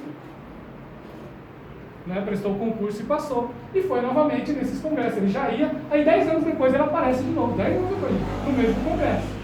Né? Já era o outro congresso. E sempre deram aquela ideia. Quando deram aquela ideia, aí ele falou assim, olha, eu tenho uma opinião. Aí nessa daí, ele já até participou da organização nessa daí. Ele já fazia parte da bancada de quem mandava no discurso. Aí o cara abriu, né? Aí ele que queria dar o troco, acho que estava com uma... Aí o cara falou assim, o professor vai fazer, o professor Cláudio, só que falou assim, então, eu quero falar uma coisa que eu tentei falar 10 anos atrás, mas ninguém deu atenção. Né? Então, olha, para melhorar a nossa formação é assim, assim, assim e assim. E todo mundo escutou. E aí? A mesma ideia. Baseado, a hermenêutica denuncia projetos ideológicos de dominação em vários discursos. Isso aí, é isso que ele quis dizer. Então, existem disputas ideológicas em todas as áreas. Isso acontece dentro da igreja também. E aí que a gente tem que tomar cuidado e vigiar. Né? Qual é o meu discurso? Por que eu estou fazendo isso? Por que eu estou pregando? Por que eu estou ensinando? Para me firmar, né, como pessoa, né, e ser uma pessoa importante, porque eu sinto falta dessa importância, ou simplesmente... Por isso eu falei, se fosse esse projeto... Só que assim, a hermenêutica a pessoa percebe isso. Né? Ou eu estou pregando exatamente porque eu quero servir as pessoas, quero abençoá-las e quero ajudá-las. E aí? Então a gente precisa ter esse cuidado. Tudo bem, gente? Vocês entenderam bem do que é projeto de dominação? Isso faz parte da vida. Né? E a religião também tem isso. Né? Olha, eu tenho um amigo que ele ficou tão magoado, tadinho, que ele escreveu até um livro. E ele queria um livro, não, ele escreveu um documento. Né? E eu queria falar para ele que esse documento foi da mágoa dele, não porque ele pesquisou. Ele havia estudado. Aí ele é presbítero da Assembleia de Deus, ele foi fazer uma visita na congregação. Aí a congregação tem uma mania de falar assim, olha, quem sentir de Deus vem aqui e prega, não é isso? Eles têm esse costume. Ele foi se meter a besta de fazer isso. Logo lá. Aí foi lá e tentou subir para pregar. Aí os caras mandaram ele descer. Ele era presbítero, os caras mandaram ele descer, mas eu estou sentindo de Deus. Não, você não pode sentir de Deus. Quem sente de Deus aqui é só os líderes. É isso. Vocês entenderam? Né? Aí ele depois escreveu um livro, escreveu uma postura de lê aí. Aí falou que os caras eram maçom, um monte de coisa. Não era, né? Ele estava magoado. Né? Você está um pouco magoado. Trabalha o seu coração. Isso é questão humana. Quer dizer, para eles são coisas de seres humanos. Seres humanos são assim mesmo. Não precisa ficar chateado com isso. Não é? Então, se ele tivesse cuidado, por exemplo, eu jamais ia sentir de Deus se eu vou lá visitar uma congregação. Eu não sinto de Deus de ir lá pregar, que eu sei que eles não vão deixar. Porque a gente já conhece. Isso quer dizer que tem a ver com Deus? Tem nada a ver com Deus isso. Tem a ver com forma de organização. Não é? Mas eles que não estudam a Bíblia, né? Isso, então. Ela fala assim, lá é uma igreja que Deus fala. Você mas na minha também fala. Sim, isso. Ela fala assim, não, mas lá Deus fala mais diferente, não é igual todas as igrejas. Lá Deus dá a palavra na hora. Isso. Então. Vocês perceberam? Porque a pessoa acha importante até aí, é tranquilo, nem falar. Mas eu falei de um caso específico que aconteceu com uma pessoa. Isso acontece em todas as áreas. Eu contei num caso de um professor de filosofia, olha. Não é? E estou contando um caso dentro da igreja. Então, assim, a gente tem que ter todo esse cuidado. Tá bom? Mas faz parte, gente. Então, assim, se você tá vai ter igreja, você vai dar essa importância. Então, se, por exemplo, assim, espera, se você tem uma coisa importante, seja humilde, fala assim, aqui, ó, o cara para ouvir eu tenho que chegar a presbítero. Então, espera você chegar a presbítero, fica lá, depois você fala. Bom, não precisa ter pressa, vai tranquilo. Por quê? Porque isso aqui acontece em todas as áreas. Então, não precisa ficar chateado que isso é coisa humana, tá? Isso é coisa humana, faz parte do ser humano. Tá bom? Claro que quem é mais aberto é melhor, né? Muito cuidado, por isso que eu falo assim, na hora que está ensinando, na hora que está pregando, tome esses cuidados. Eu não estou fazendo isso aqui para ser mais importante que as pessoas, mas para ajudá-las de verdade e para abençoá-las no que ela precisa. Isso nós temos que ter com a gente. Tá bom? Então, vocês viram que ela é bastante crítica, né? Vocês perceberam, né? Mas é cristã. Tá bom? As denúncias são denúncias humanas que nós temos. E o professor, olha aí, ó, um exemplo aqui. Né? Eu sou professor. Não é? Eu posso fazer isso daqui. Então, se eu não tomar cuidado. Não é? Não é isso? Não é assim? O professor faz isso também. Numa sala de aula, por exemplo, eu falo isso, gente, porque assim, eu dou aula também para jovens, para adolescentes, essas coisas. Uma vez os adolescentes questionaram umas coisas que eu fiz para eles, falaram assim, gente, olha o que eu fiz para ele, falou, olha, me desculpa se eu errei aí, eu peço desculpas, então eu vou procurar estar consertando. Eu falo bem aberto com eles, assim, fico até com medo de um dia eles falar para os pais e os pais entregarem a direção da escola sem chamar de atenção. Mas eu sou muito tranquilo, eu trato de igual para igual. Eu não trato desse negócio, nem os alunos eu faço isso, eu trato assim no sentido assim, falo assim, olha, aqui é um professor só eu, aqui você tem que obedecer. Eu nunca fiz isso. Se eu errar, tudo bem, eu errei, eu peço desculpas, eu vou lá e eu conserto o que eu errei. O que eles pediram para mim eu não consegui consertar mais, porque eu já tinha dado, era nota, né? Eu já tinha dado as notas deles. Eu já tinha feito, já tinha entregado, já tinha protocolado. Aí não tinha como eu voltar atrás. Mas eu falei para eles assim, olha, na próxima eu vou tomar mais cuidado. E outra coisa, eu não ligo mesmo para nota, né? Eu falei para ele, como eu não ligo muito para essas coisas, se vocês fizerem trabalho, eu dou nota boa para todo mundo, aí fica todo mundo feliz, né? Então assim, mas por quê? Mas eu poderia simplesmente falar assim, olha gente, é desse jeito, ponto final, vocês não seguiram a regra, azar de vocês. Eu poderia, tem professor que faz isso. Mas poder, né? Isso, exatamente. Então você poderia, sempre esse cuidado que nós temos que ter, tá bom? A teologia é a experiência de fé. Então você vê que está em todas as áreas, escola, igreja, sociedade, universidade, em todas as áreas da vida a gente encontra esses projetos ideológicos. São disputas ideológicas. Um filósofo que fala sobre isso, se vocês quiserem ler, é o Pierre Bourdieu. Escreve Bourdieu. Pega a sociologia e a filosofia do Pierre Bourdieu. Ele trabalha essa questão de dominação ideológica no campo da sociedade. Então, ele faz isso em todos os campos da sociedade, seja escolar, seja na área do trabalho. Eu tive na área do trabalho uma vez, só para vocês terem ideia. Eu tinha uma ideia lá, só que hierarquicamente eu era abaixo, a minha ideia não prevaleceu de jeito nenhum. A que prevaleceu foi a ideia dos caras que estavam acima de mim. Eles só escutaram por respeito, porque eles fizeram um negócio de organização na empresa, então eu falei assim, então vamos escutá-lo. E o meu argumento era muito bom, eu já estava estudando filosofia. Então o meu argumento foi bom pra caramba, mas não ganhou. A minha argumentação que tinha a ver com aquela parte que a empresa faz, que é a divisão dos lucros, sabe? Eu fazia parte da comissão da participação nos lucros da empresa. E eu queria que todo mundo recebesse por igual, que algumas empresas fazem. Eles fizeram, a que venceu foi a dos caras que ganhavam mais e queria porcentagem do salário. Porque para eles era mais importante, porque participar igual. Para mim, ganhasse 5 mil reais, para o meu salário era ótimo. Só que para eles 5 mil reais não chega nem a metade do salário deles. Então, assim, para mim dava mais do meu. E para eles dava tipo 20% do salário. Então para eles não compensava. Então para eles compensava assim, ganha por salário. Então se a gente ganhar 50% do salário, cada um ganha 50% do tanto que ganha. Se você ganhar 1.000, você vai ganhar 500. Se você ganhar 20 mil, você vai ganhar 10 mil. Certo? Foi essa que ganhou na empresa. Por quê? Porque as pessoas que ganhavam mais, que hierarquicamente estavam... Eu nem fiquei chateado. Pra vocês terem ideia, eu nem fiquei chateado. Eu falei, assim mesmo, a vida é assim mesmo. Porque se um dia eu chegar lá, mas eu acabei saindo da empresa. Se um dia eu chegar nesse posto que eles estavam aí, que eu nem queria, porque eu nem estudei para chegar naquele posto, eu estava estudando para ser professor. Não estava nem estudando para a área técnica que eu trabalhava. Então eu sabia que eu não ia chegar, que eu ia sair para ser professor. Mas se eu fosse a minha intenção chegar lá, eu ia usar isso. O dia que eu chegar lá, vai ganhar o meu jeito.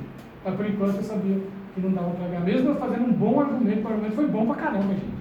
Mesmo assim eu não ganhei. Para mim foi o melhor argumento do dia. Na minha visão, deu o melhor argumento lá, mas não ganhei. Perdi, ganhou os caras. Tá bom? Para a gente entender isso que eu estou falando. Isso aconteceu na área de empresa. Então tem todas as áreas. Isso. Vocês percebem isso quando vocês estudam teologia, agora que eu falei, então. Mas não vai ficar fazendo crítica dos outros, tá? Por favor. Não façam isso. Fiquem de boa, orem. Se for uma coisa séria, que vocês se preocupam, orem, falem com Deus, Jesus, arruma aí. Tá bom? Agora tem uma questão. Põe a conta pra ti, ó. Não, aí fala assim, ó, põe o professor lá, aí pronto. Aí o problema vem pra mim aqui. Vamos lá, a teologia é a experiência de fé. Primeira coisa, quando a gente estuda teologia, é primeiro aprender. O que é aprender teologia? É tudo pronto. Você tem que passar por isso. O que os teólogos estão falando? O que os especialistas, os comentaristas, os caras que dedicam a vida àquilo estão fazendo? Então você tem que aprender. Isso é aprender teologia. Certo? Vocês estão aprendendo comigo aqui. Por isso que eu vou passar as outras fases, vai ter fase que é vocês que vão fazer. O que eu estou passando para vocês é vocês aprender teologia, é o primeiro passo. Tá? Os outros passos vocês vão fazer. Vocês fazem no curso também os outros passos. Vocês conseguem fazer. Por exemplo, você vai fazer teologia quando a gente pede para você fazer um trabalho. Aí você fazendo. Certo? Então, o que é aprender teologia? É escutar o que todo mundo está ensinando, o que os especialistas da área dizem. É por isso que a ciência teológica, vocês têm que escutar essas pessoas. Quando eu fiz essas mudanças teológicas que eu falei para você, que são minhas, elas são baseadas em cientistas e em estudiosos também. Certo? Eu aprendi com eles também. Tá bom? Deixar isso bem claro. Eu escutei esses estudiosos. Então eu aprendi. Aí depois eu comecei a fazer. Né? Então o que é fazer? É você começar a desenvolver o seu jeito de pensar, o seu jeito de raciocinar. Mas vocês têm que primeiro aprender. Para ficar legal, para ficar bom. Né? Faz toda a pesquisa que tem que fazer. Isso dá trabalho, isso demora, mas vale a pena. Tá bom? É árduo, é suar mesmo na hora da pesquisa. Tá bom? Não lê só um autor. Né? Mesmo que vocês tenham um autor predileto. Todo mundo tem o seu autor predileto. Na hora de pesquisar, não fica só com a ideia dele, escuta outros também. Escuta aquelas pessoas que pensam diferente de você. Vê o que eles estão falando. Respeito, mesmo que depois vocês falam assim, não encaixa legal, não tem problema, mas escuta com respeito e aprenda. Aí vocês vão começar a fazer teologia. E aí vocês vão aprender a fazer. Olha que legal. Olha que interessante. Aí vocês vão aprender a fazer teologia. Vocês vão começar a criar as suas ideias. Não estou falando inventar. Criar ideias importantes para ajudar as pessoas a desenvolver pensamentos teológicos. E por fim, você vai celebrar e festejar a teologia. Que é quando você conclui o que você fez e fala assim, olha, agora eu vou só agradecer a Deus. Né? Aquele sermão que você pegou muitas ideias inovadoras, né? Algo que foi importante para a igreja naquele momento. Quando você hoje ouve esses grandes pregadores, gente dedicada, sabe? E você olha assim, puxa, quantas ideias o cara apresentou ali? Porque ele passou por esses passos aqui. Aí ele chegou, aí ele consegue celebrar. Então não é que ele é diferente de nós, não, é que ele se dedicou mais. Isso tudo com oração, tá, gente? A parte espiritual é vocês com Deus. Tá bom? É vocês com Deus, é vida de oração, de consagração, dedicação a Deus. Então isso é vocês com Deus. Tá? Então isso vai ter que estar presente sempre. Mas isso daqui, gente, é suor. É suor. É pagar o preço, é não ter preguiça. Sabe? Não tem que ter preguiça. Então, aprender teologia, fazer teologia, aprender a fazer teologia e celebrar e festejar a teologia. Porque senão a gente só vai repetir o que todo mundo fala. Não é? E é legal a gente desenvolver umas ideias, as nossas ideias, com respeito ao que todo mundo está falando. Certo? Mas dá uma outra voz, a tua.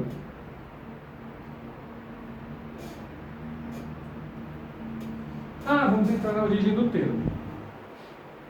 Etimologicamente, o termo teologia é a junção de dois termos gregos, theos e logia. Né? Em grego mesmo seria theos logia. Né? A palavra som de J não tem no grego antigo. Tá? Quando a gente fala Jesus, no grego antigo é Jesus. Né? Não tem som de J no grego. No grego, pelo menos no grego do Novo Testamento não tem esse som de J, ele não existe. Tá bom? Então seria logia. Né? Então, etimologicamente, o termo teologia é a junção de dois termos gregos, o theos e logia que tem em português aqui. O primeiro termo, theos, pode ser traduzido por divino ou Deus, no caso cristão. E o segundo termo, logia, pode significar algo dito, uma palavra, conhecimento ou discurso reflexivo. Portanto, teologia é, preliminarmente, um discurso ou reflexão sobre Deus. Certo? Então, é um discurso ou uma reflexão sobre a divindade. Etimologicamente é isso. Mas nós não podemos definir teologia assim, porque ela não é isso. Esse é o significado da palavra, mas não a definição do que é teologia. Uma boa definição, vocês vão encontrar um monte de definição de teologia, existe mais de uma, né? Umas muito boas, outras que deixam faltar alguma coisa. Essa eu achei ótima das minhas pesquisas, gostei muito. Né? Stanley Granz e Roger Paulson, eles procuram apresentar uma boa definição de teologia cristã. E como que eles definiram? Definiram assim, olha, teologia cristã é refletir sobre a vida e as crenças centradas em Deus, que os cristãos compartilham como seguidores de Jesus Cristo, e articulá-las com o propósito de glorificar a Deus em tudo que os cristãos são e fazem. Está completo aqui, hein? Teologia cristã: refletir sobre a vida e as crenças centradas em Deus, que os cristãos compartilham como seguidores de Jesus Cristo, e articulá-las com o propósito de glorificar a Deus em tudo que os cristãos são e fazem. Ótima definição essa. Então, teologia é isso. Teologia é reflexão. Teologia é refletir sobre a vida, é refletir sobre as crenças, é refletir sobre Jesus Cristo e articular todas essas reflexões com o propósito de glorificar a Deus em tudo. Então é isso. Isso é teologia, tá, gente? Essa teologia é o quê? É um discurso? É uma reflexão? É uma interpretação? Por isso que é a ciência humana. Quem faz teologia? Seres humanos. E quais são as ideias teológicas? Ideias humanas. Certo? Mas qual é a importância dela? A importância dela é aproximá-la ao máximo das escrituras sagradas. Tem que aproximar ao máximo que nós pudermos. Quanto mais nós nos aproximarmos do texto sagrado, quanto mais nós honrarmos as escrituras, e quanto mais nós fizermos o nosso trabalho para a glória de Deus, a gente consegue fazer a melhor teologia. Qual é a melhor teologia? É aquela que glorifica a Deus, né? É aquela que centraliza-se na vida. Então, a melhor teologia não é a minha ou a do outro. Não é assim que nós definimos teologia. Teologia pentecostal, ela não é melhor ou pior que, por exemplo, a teologia reformada. É isso que a gente tem que entender. A teologia pentecostal, ela é uma ótima teologia quando ela faz isso aqui. E a teologia reformada também é uma ótima teologia quando ela faz isso aqui. A teologia batista, que é a que eu sigo de forma mais aproximada, ela é uma boa teologia quando ela segue isso daqui. Vocês perceberam? Então não é uma teologia melhor ou pior, mas a reflexão que nós fazemos tem que estar centrada em Deus. Certo? Por que isso é importante? Agora, isso que vocês têm que lembrar. Existe uma tradição da igreja, existem os estudiosos e os pensadores no decorrer da história. Nós temos que ouvi-los também. O que eles estão falando? Senão a gente pensa que tudo nasceu de forma automática, e não foi assim. Para nós crermos, olha, só para vocês terem ideia, para hoje nós cremos que Jesus é Deus e homem, vamos dizer assim, 100%, que em Jesus nós temos a humanidade perfeita e a divindade perfeita, Jesus é Deus e homem. Para a gente chegar nessa ideia, gente, demorou no mínimo 500 anos. Pra vocês terem ideia. Não foi fácil de chegar nessa ideia. Muitos pensaram de forma diferente. E a igreja foi ouvida. E essas pessoas foram ouvidas. E a igreja chegou à conclusão e falou: não, esse não está dentro da Bíblia, não é o melhor ensino. Vocês viram? Mas não é que. Isso, quando a gente fala de tradição, eu quero dizer para você onde que ela é importante. Ela, por exemplo, assim, na igreja católica, é ela quem vai definir a interpretação da Bíblia. A tradição, ela vai dar as diretrizes para a interpretação. Então, de certa forma, o magistério da igreja, a Bíblia é um produto da igreja. É assim que o catolicismo traz. Então, a Bíblia como produto da igreja, a Bíblia está subordinada ao magistério da própria igreja. Então, quem decide é o magistério da igreja. Isso é uma posição teológica. Vocês perceberam? Quando a reforma vem, a reforma inverte isso. Então a reforma coloca assim, a Bíblia ela é o parâmetro primeiro. E a tradição, ela vai ajudar na hora de nós interpretarmos isso. Então a Bíblia está em cima. E a tradição, ela ganha um outro patamar. Na igreja católica ela está num patamar mais alto e a tradição coloca ela num patamar um pouquinho menor. Mas por exemplo, a reforma não desclassifica essa tradição. Quando Jesus criticou a tradição dos fariseus, ele criticou exatamente isso. Né? De colocar a tradição acima do propósito de Deus, acima de Deus. Certo? Foi isso que o Jesus fez. Né? Então, Jesus várias vezes falou isso para eles. Jesus falou assim: olha, o problema de vocês é isso, vocês estão colocando as suas tradições acima da própria palavra de Deus. Aí vai dar problema. Não é? Então as tradições elas servem para ajudar na interpretação. Então, por que hoje, eu falo assim, gente, por que hoje a gente vai questionar isso? Tem gente hoje que não acredita que Jesus é Deus, por exemplo. Você vai encontrar isso por aí. Porque se não você acreditar que Jesus é Deus, então vai dizer que tem dois. Puxa vida, mas você escutou o que a igreja falou no decorrer da história? Olha o que os pensadores falaram. Eles nunca disseram que eram dois. Eles chegaram à conclusão que Deus é um. Mas Deus está em Pai, Filho e Espírito Santo. E eles fizeram toda uma articulação que demorou séculos para chegar. Então a gente debater isso daí é deixar de ouvir a nossa própria tradição. Vocês estão percebendo o que eu estou falando agora? Vocês entenderam? Então, assim, ouvir essas pessoas. Então, a teologia cristã, existe espaço? Existe. Então, a tradição ela nos ajuda, mas vai ter os espaços, por exemplo, para a pessoa ser pentecostal, ou para a pessoa ser reformado, ou para a pessoa ser tradicional. Existe espaço para isso dentro da tradição. Olha o exemplo que eu vou dar para você. Eu estou fazendo uma pós-graduação numa universidade, que ela é uma universidade que traz um método totalmente diferente de interpretação da Bíblia, né, que eu nem concordo. Por exemplo, assim, eu estou fazendo para aprender o método, eu quero aprender esse método. Ele é muito mais difícil, por exemplo, que o método que a gente tem na igreja, né, porque assim, é um método, a gente chama de método histórico-crítico. Eu vou ensinar para vocês isso na exegese, eu vou dar essa aula para vocês, vocês vão aprender. Né? O método histórico-crítico, ele estuda a história do texto. Qual é o nosso método? O nosso método, a gente estuda o texto que nós temos, não é assim? A gente estuda a Bíblia conforme está lá, e a gente vai estudá-la. A gente vai ver, poxa, Paulo escreveu isso aqui para a igreja de Corinto por causa disso, baseado no texto, não é assim que a gente faz? Né? O método histórico-crítico, ele estuda o próprio texto, então ele vai criar uma história por trás desse texto. E aí, gente, eles vão ter os métodos, mas é muito mais complexo de se fazer. E assim, aí vai ter um inconveniente, que eles mesmos reconhecem. Na minha pesquisa, o próprio professor reconheceu isso. Às vezes, nós deixamos de acreditar em parte do texto. Acaba sendo um resultado involuntário. A gente quer o estudo mais científico possível, mas como vamos dizer assim, um tiro pela culatra, a gente acaba desacreditando de alguma coisa, como por exemplo o método histórico-crítico vai dizer que nem tudo que Jesus falou lá é palavra de Jesus, parte é a palavra da igreja. Você percebeu o problema do método? Então, por exemplo, eu tenho dificuldade com isso porque eu sou crente, né? Mas eu quero aprender o método que ele é ensinado por muita gente nas universidades do mundo inteiro. Então eu quero aprender o método, entendeu? Vocês viram? Então eu estou fazendo uma pós-graduação desse método aí.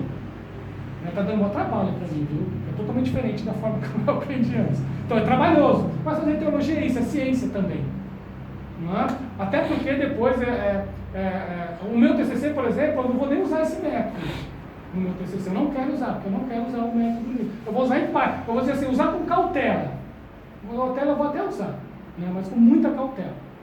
Certo? Por que eu estou falando isso para vocês? Porque assim, né, existe um espaço na questão teológica para a pesquisa, para o estudo, mas o respeito à tradição tem que ter, gente. Vocês precisam ter esse respeito à tradição, tá bom? É respeitar os outros estudiosos e depois a gente criar para nós. Os dois métodos da teologia, quais são? Temos o método dedutivo, também chamado de conhecimento de cima para baixo. Porque o ponto de partida são os conceitos teológicos expressos nos dogmas e doutrinas da igreja. As principais características desse tipo de conhecimento são sistematizar, definir, expor e explicar as verdades reveladas. Então, o que é o método dedutivo? O dedutivo é quando a gente parte de uma ideia geral e vai trazer essa ideia para o particular. Isso é o dedutivo.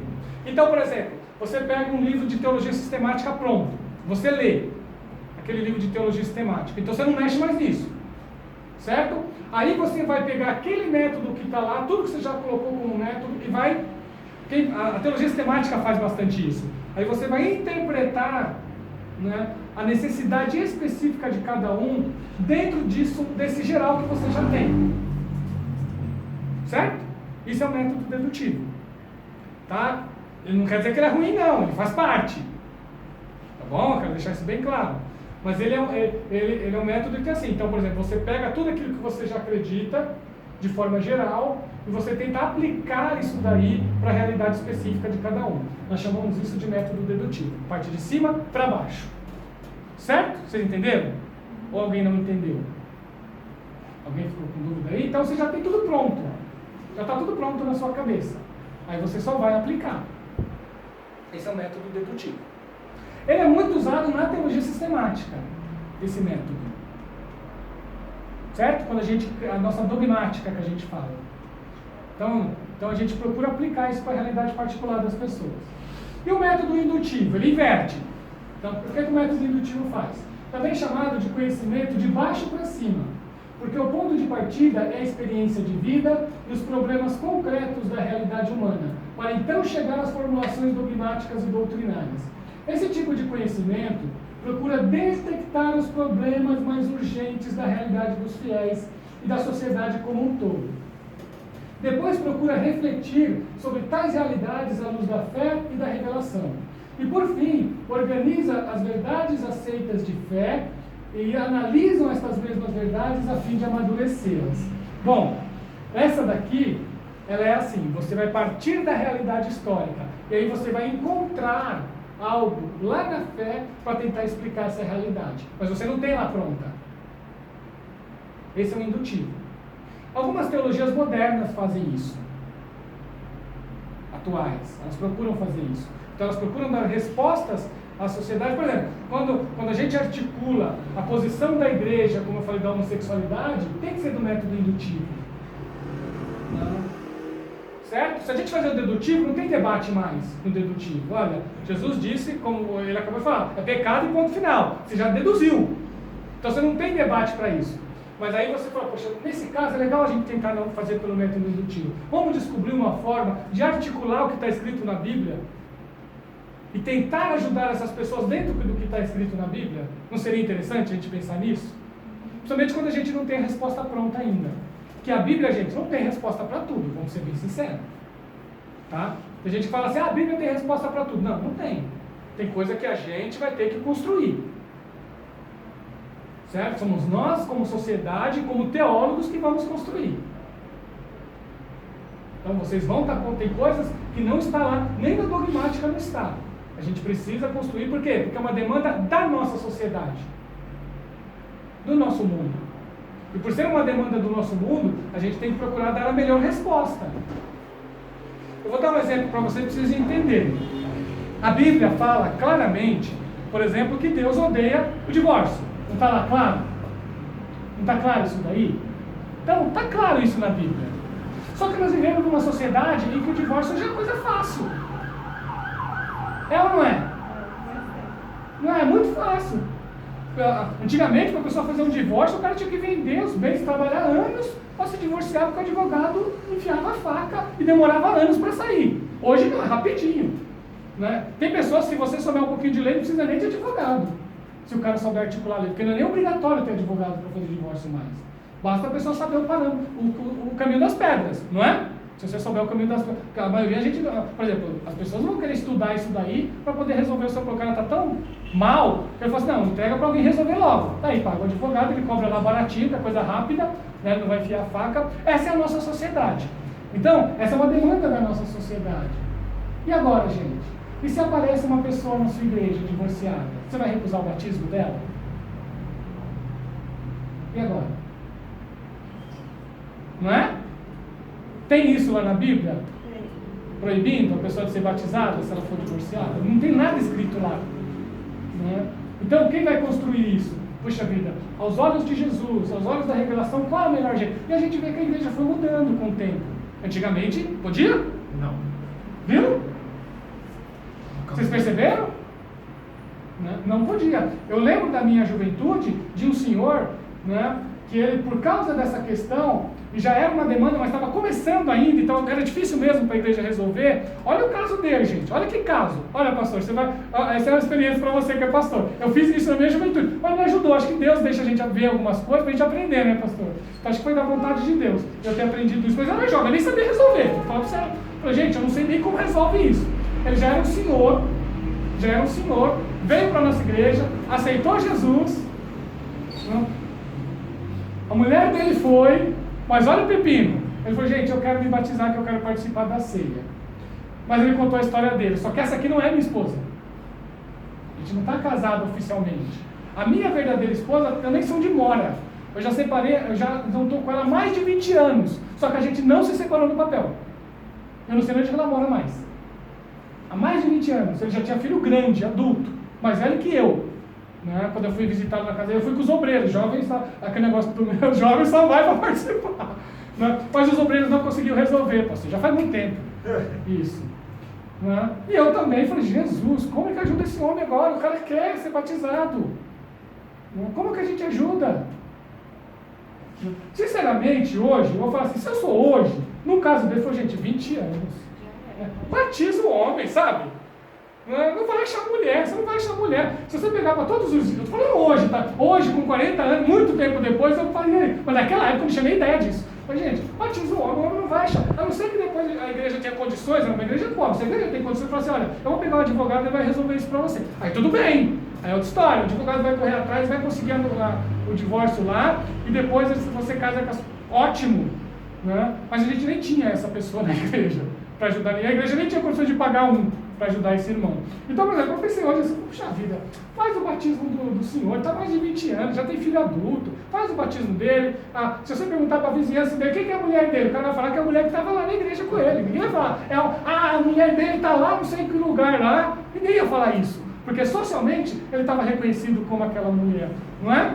Então, assim, nesse caso específico, não é? Estamos falando de um caso específico, né? Então, assim, como que a gente faz isso hoje? Olhando, né?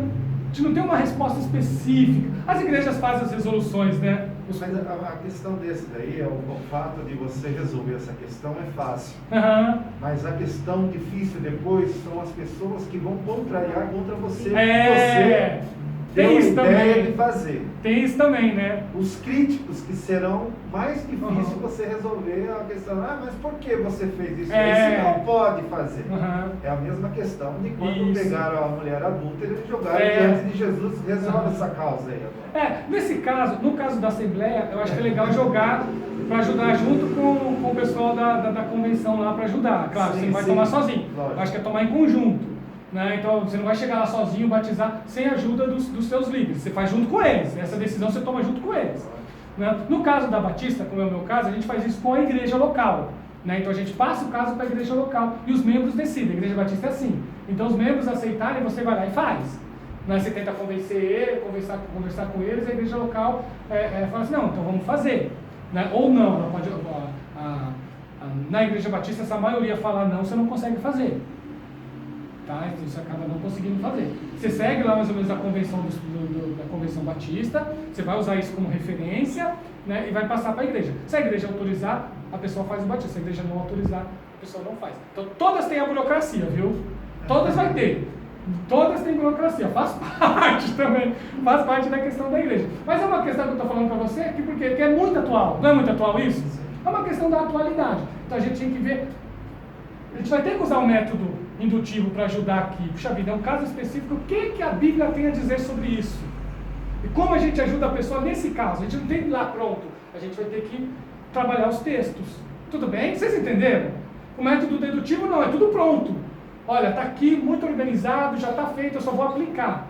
Legal também. Em alguns casos a gente consegue fazer isso. Em outros casos a gente vai construindo as demandas, né, conforme as coisas vão acontecendo. Quando o Constantino... Vocês conhecem o Constantino? O líder, o imperador romano que deu a liberdade religiosa para os cristãos. Quando o Constantino fala para a igreja não é mais perseguida, você sabe qual foi a demanda deles lá? E as pessoas que negaram Jesus? Volta para a igreja ou não? Porque as pessoas quiseram voltar. Quando elas viram que elas iam morrer, muita gente morria. Porque a gente estuda isso na história da igreja. As pessoas morrem, a gente sabe disso. Mas muita gente negou. E essas pessoas que negaram Jesus para não morrer? O Constantino libertou. Agora elas podem ir para a igreja que elas não vão ser perseguidas mais. Um monte de gente foi para a igreja, gente. E chegou lá. Falou assim, eu quero voltar para a igreja. Aí a igreja falou, mas o cara negou Jesus. E agora? O que a igreja faz? A gente não tem essa lista na nossa sociedade hoje. Mas eles tiveram na época deles. Eles teriam que a Bíblia, como que a gente ajuda essas pessoas? Chegaram numa decisão de deixar um ano de gancho. Né? Falaram assim, você vai ficar um ano aqui, se durante esse ano a gente vê frutos de arrependimento, a gente te coloca de comunhão na igreja. Foi a decisão que tomaram naquela época, tá bom? Quero deixar bem claro, foi naquela época. Tá? Foi naquela época, foi até parecido, né? Naquela época, deixaram eles de um gancho, eu falei a palavra gancho que é a palavra atual, mas na verdade foi um período ali de experiência que eles tiveram, né? E tiveram que dar muito exemplo, se pisasse na bola ali, o cara não tinha chance mais. Então tinha que ficar direitinho. Mas é uma demanda que a igreja achou uma forma de ajudar. Foi uma forma de ajudar. Que naquela sociedade, no século IV, gente, estamos falando do século IV, depois de Cristo. A pessoa achou que era o melhor jeito de lidar com a questão. Lembra que eu estou falando para você? Então a igreja sempre vai procurar, nesse ponto a teologia ela sempre vai trabalhar nesse aspecto. O que não pode é ferir a Bíblia, é ferir as Escrituras e ir contra a tradição. É procurar formas de ajudar a pessoa sem ir contra o texto sagrado. Isso tem que tomar cuidado. Porque eu vou chegar aqui, ó, por causa disso. Quais são as fontes da teologia? Primeiro, Bíblia. Bíblia Sagrada. Então, como você faz a sua teologia? Olhando a Bíblia, não tem outro caminho. Ela é fonte de teologia. Então, qual é a nossa referência? Bíblia. Essa é a referência. Não pode fazer nada fora da Bíblia. Você não deixa de ser teologia cristã.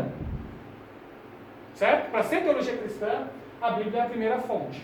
Qual é a segunda? A tradição que eu estou falando desde o começo da aula com vocês aqui. Qual é a tradição? Que os pensadores disseram no decorrer da história. Se eles tiverem resposta, fica mais fácil para a gente. Não é? Puxa vida, a igreja tratou assim, vamos manter. Não é? Olha, a igreja nunca lidou com isso. Aí a gente vai ter que fazer um método indutivo. Nunca tiveram esse problema naquela época. O problema é nosso. Então a gente que tem que resolver. Certo? E a experiência, claro, a experiência é importante, lá é. Mas observa que aqui é a ordem mesmo, tá? Primeiro, Bíblia. Segundo, tradição. E terceiro, experiência. A experiência é importante? Sim, ela é importante. Mas todos esses dois aqui têm que estar vinculados às Escrituras Sagradas. Sempre isso, tá, gente? Coloque a Bíblia na mais alta conta na hora de fazer teologia. Ô, gente, desculpa, tá? Sei que vocês estão preocupados com o horário. Teologia como ciência. A teologia é uma ciência humana, porque quer ser uma intérprete dessa relação fundamental entre o humano e o divino. Como toda ciência humana, a teologia está longe da linguagem exata das demais ciências que não são humanas. Por interpretar o ser humano e as suas relações e experiências com Deus, a linguagem teológica é cheia de paradoxos, ambiguidades e símbolos. A teologia reconhece que para falar de Deus, a principal linguagem é a simbólica. Claro, gente, você acabou de falar. Se Deus está acima de tudo e de todos, a gente só sabe de Deus aquilo que Ele quis se mostrar. Não é? Então vai ter que usar símbolos para se falar de Deus. A gente não consegue outro meio para isso. O que nós sabemos de Deus é somente aquilo que Deus se revelou. Então, nós interpretamos as Escrituras, nós interpretamos a realidade e nós trazemos uma interpretação dentro da revelação de Deus, que é a Escritura, a tradição e a experiência. Então, isso é a teologia como ciência. Ela é uma ciência humana, tá? E ela é uma intérprete, tá? Ela interpreta a relação entre o ser humano e Deus. Ela faz isso. E aí a qualidade dela está na proximidade com as Escrituras. Quanto mais próximo das Escrituras, mais qualidade tem. Tá bom? Agora eu estou falando como um teólogo cristão. Aí, como a ciência humana, ela está longe de ser exata. Tá, gente? Vamos parar com isso de achar, é o único jeito. Não, calma, vamos ver. Vamos ver se é o único jeito mesmo, tá bom? Vamos deixar esse espaço para outras experiências, isso é saudável. Tem coisas na Bíblia que eu vou falar para vocês, tem coisas na Bíblia que eu mexer, se mexe nisso, o risco é sério. Se você mexer na divindade e humanidade de Jesus, na Trindade, né, na igreja, se você mexer, por exemplo, na igreja, né, como detentora da verdade, se você mexer, por exemplo, na segunda vinda de Jesus, se você mexer, por exemplo, né, no Espírito Santo, mexer nessas coisas eu acho muito perigoso. Mas tem coisas que pode pensar diferente, pode ser diferente. Aí que está. Né? Eu até conversei com o pastor, qual que é o batismo certo? Imersão ou aspersão? Eu sei que a palavra batismo quer dizer imersão no Novo Testamento. Mas olha, gente, eu vou falar para vocês, no ano 100 a igreja já batizava com aspersão. No ano 100. Vamos dizer assim, olha, praticamente na época do apóstolo João. Porque tem um escrito de 115 que já falava da aspersão. Se João morreu mais ou menos no ano 100, no ano 115 já tinha um escrito antigo de um estudioso que falava do batismo por aspersão. Olha, 15 anos só depois de João. A igreja já batizava por aspersão. Isso é tradição. Certo? Então qual é o certo? Imersão ou aspersão? Eu falo assim, olha, Não sei, a maioria das igrejas batiza por imersão, mas se tem uma igreja que batiza após aspersão, para mim é diferente. Porque a igreja já fez isso muito cedo. E muitos estudiosos já diziam. Todos eles dão preferência para a imersão, olha que legal. A imersão nunca deixou na história da igreja de ser uma experiência de batismo. Só que a igreja, durante um bom tempo, ela preferiu a aspersão, que era mais fácil, diga-se de passagem, né? Se você está numa comunidade pequenininha, onde você não tem nenhum tanque batismal lá, né, é mais fácil você fazer a aspersão do que procurar um rio para fazer. Dá mais trabalho, né? Fazer isso. Então, muitas igrejas acabam fazendo no seu decorrer da história por aspersão. Não, mas a imersão sempre esteve lá presente. Depois teve algumas igrejas falaram, não, vamos fazer por imersão. Isso, gente, começaram a bater o pé para ser por imersão mesmo depois de 1300. 1500, 1600, ele falou, não, vamos fazer por imersão. Muito cedo, né? Comparado ao tempo que a igreja já fez por aspersão também. Então, assim, porque isso daí é uma coisa prioritária? Não, não é prioritário. A gente acha que é, mas não é. Tá bom? Então, assim, o importante é que tenha o batismo. É isso que é importante, tem que ter o batismo. Tá bom? Isso é importante. Agora, se vai ser por imersão ou por aspersão, vai depender da denominação.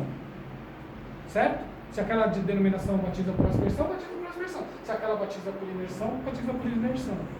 Não é? Agora, é claro que a gente tem que, por exemplo, assim, eu estava falando até com o pastor. Eu vou fazer o concílio para ser pastor batista. A igreja batista batiza por imersão. Para mim é indiferente. Só que na igreja que eu tiver, eu vou batizar por imersão. Você percebeu? Por quê? Porque a denominação pede que seja feito assim. Vocês viram qual é a questão? Tudo bem? Então, por exemplo, se o pastor, por exemplo, o pastor que estava aqui, ele era presbiteriano, a igreja batiza por aspersão. Ele também falou que para ele é indiferente também, mas ele batiza por aspersão. Porque como a igreja coloca aquele lado. Mas ele falou assim, mas a igreja até autoriza. Se vem um membro de uma outra igreja que batizou por aspersão, eles não fazem do batismo. Não fazem porque já foi batizado. Certo? É reconhecido isso. Isso é legal. Achei bastante interessante isso. Mas quem for batizado lá na igreja vai ser batizado por aspersão. Tudo bem, gente? Só para a gente saber, mas existem coisas que são prioritárias na fé. Outras coisas, quando vocês vão estudando, vocês vão observando isso. Com o tempo vocês vão pegando isso. Falam, puxa vida, isso aqui, olha, não mexe não. Não mexe não, porque você vai mexer na doutrina da salvação. Começa a ser um pouquinho mais sério a questão. Tá bom? E aqui é o último, tá? O último slide. Níveis de produção teológica. E agora, isso é legal. A gente vai concluir aqui. O que é teologia popular? Guarda isso que eu vou falar para vocês agora. A teologia popular é a teologia que as pessoas fazem no dia a dia. Quando você pede para uma pessoa dar um testemunho na igreja, ler um salmo, é o irmão da igreja, às vezes um novo convertido. Ele vai lá e tudo que ele falar, gente, é teologia, tudo que a gente fala é teologia na igreja. Colocou Deus na conversa, é teologia. Colocou a fé na conversa, é teologia. Tá? Por mais inconsciente que seja. Então o que é a teologia popular? É a teologia que a pessoa faz no dia a dia. Ela é importante? Claro que é. Ela é mais importante que as outras? Não. É menos importante? Também não. Porque é importante para a pessoa aquilo que está falando. Então vocês como teólogos, ouçam as pessoas e respeitem a teologia popular. Exceto quando vocês como pesquisadores e estudiosos observar que aquilo ali está beirando a uma heresia e pode ser perigoso. Aí tudo bem. Se você falar, isso aqui é perigoso, aí vocês vão lá e possam conversar com a pessoa e ajudá-la. Fala, olha, isso aí, o que você está falando já é algo que ninguém da igreja falou. É algo que, por exemplo, no campo da teologia, traz perigos. Pode virar uma heresia isso. Eu não acuso tudo como heresia, tá? Quero deixar bem claro, heresia para mim é coisa muito séria. É coisa que envolve muita coisa da vida, não é qualquer ensino que é heresia não. Então, por exemplo, você está pregando na igreja lá, olha que Jesus contou a parábola dos 2 filhos, aquele filho que obedeceu, falou que ia lá trabalhar com o pai, não foi, e aquele filho que falou que não ia e acabou indo, aquilo teologicamente se refere a Israel. Tá, tudo bem, teologicamente. Mas se uma pessoa na igreja ensinar sobre família, tem algum problema? Não, né? Assim, tá vendo? Ó, pai, fica atento com isso. Tem filho que até fala que vai, mas só fala e não te obedece. Eu vi uma irmã pregando isso na igreja. Mas tem filho aí, ó, que fala, pai, não vou, mas no final das contas ele acabou indo. Né? Então família tem que ter todo esse cuidado. Ela falou de família, nem falou de Israel, igreja, nem pensou nisso. Ela só falou de família. Então assim, aí eu vou criticá-la por causa disso? Não. É teologia popular. estar honrando as Escrituras. Certo? Vocês entenderam, gente? Então, isso é teologia popular. Qual que é a teologia pastoral? A teologia pastoral é aquela teologia do cuidado. Então, a gente vai ler com o intuito de ajudar as pessoas. Até pastoral, porque na maioria das vezes é os pastores quem fazem. Mas os líderes também fazem isso. Os líderes de departamento. Eu coloquei pastoral no sentido mais amplo. Né? Mas é uma teologia que os pastores fazem na igreja. Eu falo isso, o meu pastor ele faz muito isso. O meu pastor ele fala assim, Adilson, quando é uma coisa muito técnica, eu passo para você. Né? E quando é uma coisa pastoral, eu cuido. Eu falo, ótimo, porque é melhor mesmo. Né? Então, quando ele prega, quando o meu pastor prega, eu falo para ele, às vezes eu não vejo um teólogo, eu vejo um pastor, eu falo para ele, eu vejo sempre um pastor lá pregando. E é bom ouvir. Aí como eu quero ser pastoreado, eu acho ótimo. Não é? Acho ótimo escutar algumas coisas, porque é um coração de pastor falando para as pessoas. Isso é muito legal. Né? Você faz isso bastante também, né? Sim. É um coração de um pastor. É ótimo isso, e todo mundo precisa disso. Não é? Quer dizer que ela é... Aqui, gente, não é hierarquia, tá? Aqui são níveis de produção. Então, qual é a teologia pastoral? É aquela que cuida. E qual é a teologia acadêmica? É aquela que vocês estão fazendo aqui hoje. É a teologia da pesquisa, do estudo, de buscar na parte científica, a ciência, o que a ciência fala sobre isso, a arqueologia, a história da igreja, a história da humanidade, o que essas coisas têm a ver? As línguas originais, quando vocês aprenderem, né? O que o grego quer dizer, o que o hebraico quer dizer, é fazer um trabalho acadêmico. A teologia daqui de hoje é acadêmica. Essas teologias, às vezes, gente, entram em tensão. E aí é que está, elas não precisam disso. Elas podem trabalhar em conjunto. E é isso que eu quero passar para vocês. Então, as teologias, esses modelos de teologia, elas têm que trabalhar em conjunto. Por exemplo, a teologia popular pode dar apoio para a teologia pastoral. Ele vai entender o que as pessoas estão pensando, o que elas querem ouvir, o que é importante para elas escutar. Ele consegue perceber isso. A teologia pastoral também pode ajudar a teologia acadêmica na hora de fazer suas pesquisas. Né? Então uma vai dando ajuda na outra, uma vai ajudando a outra a trabalhar. A teologia popular, escutando a teologia acadêmica, o cara fala, puxa vida, eu vou melhorar isso aqui nessa hora de pensar. Eu vou pensar melhor nessa ideia. Não é?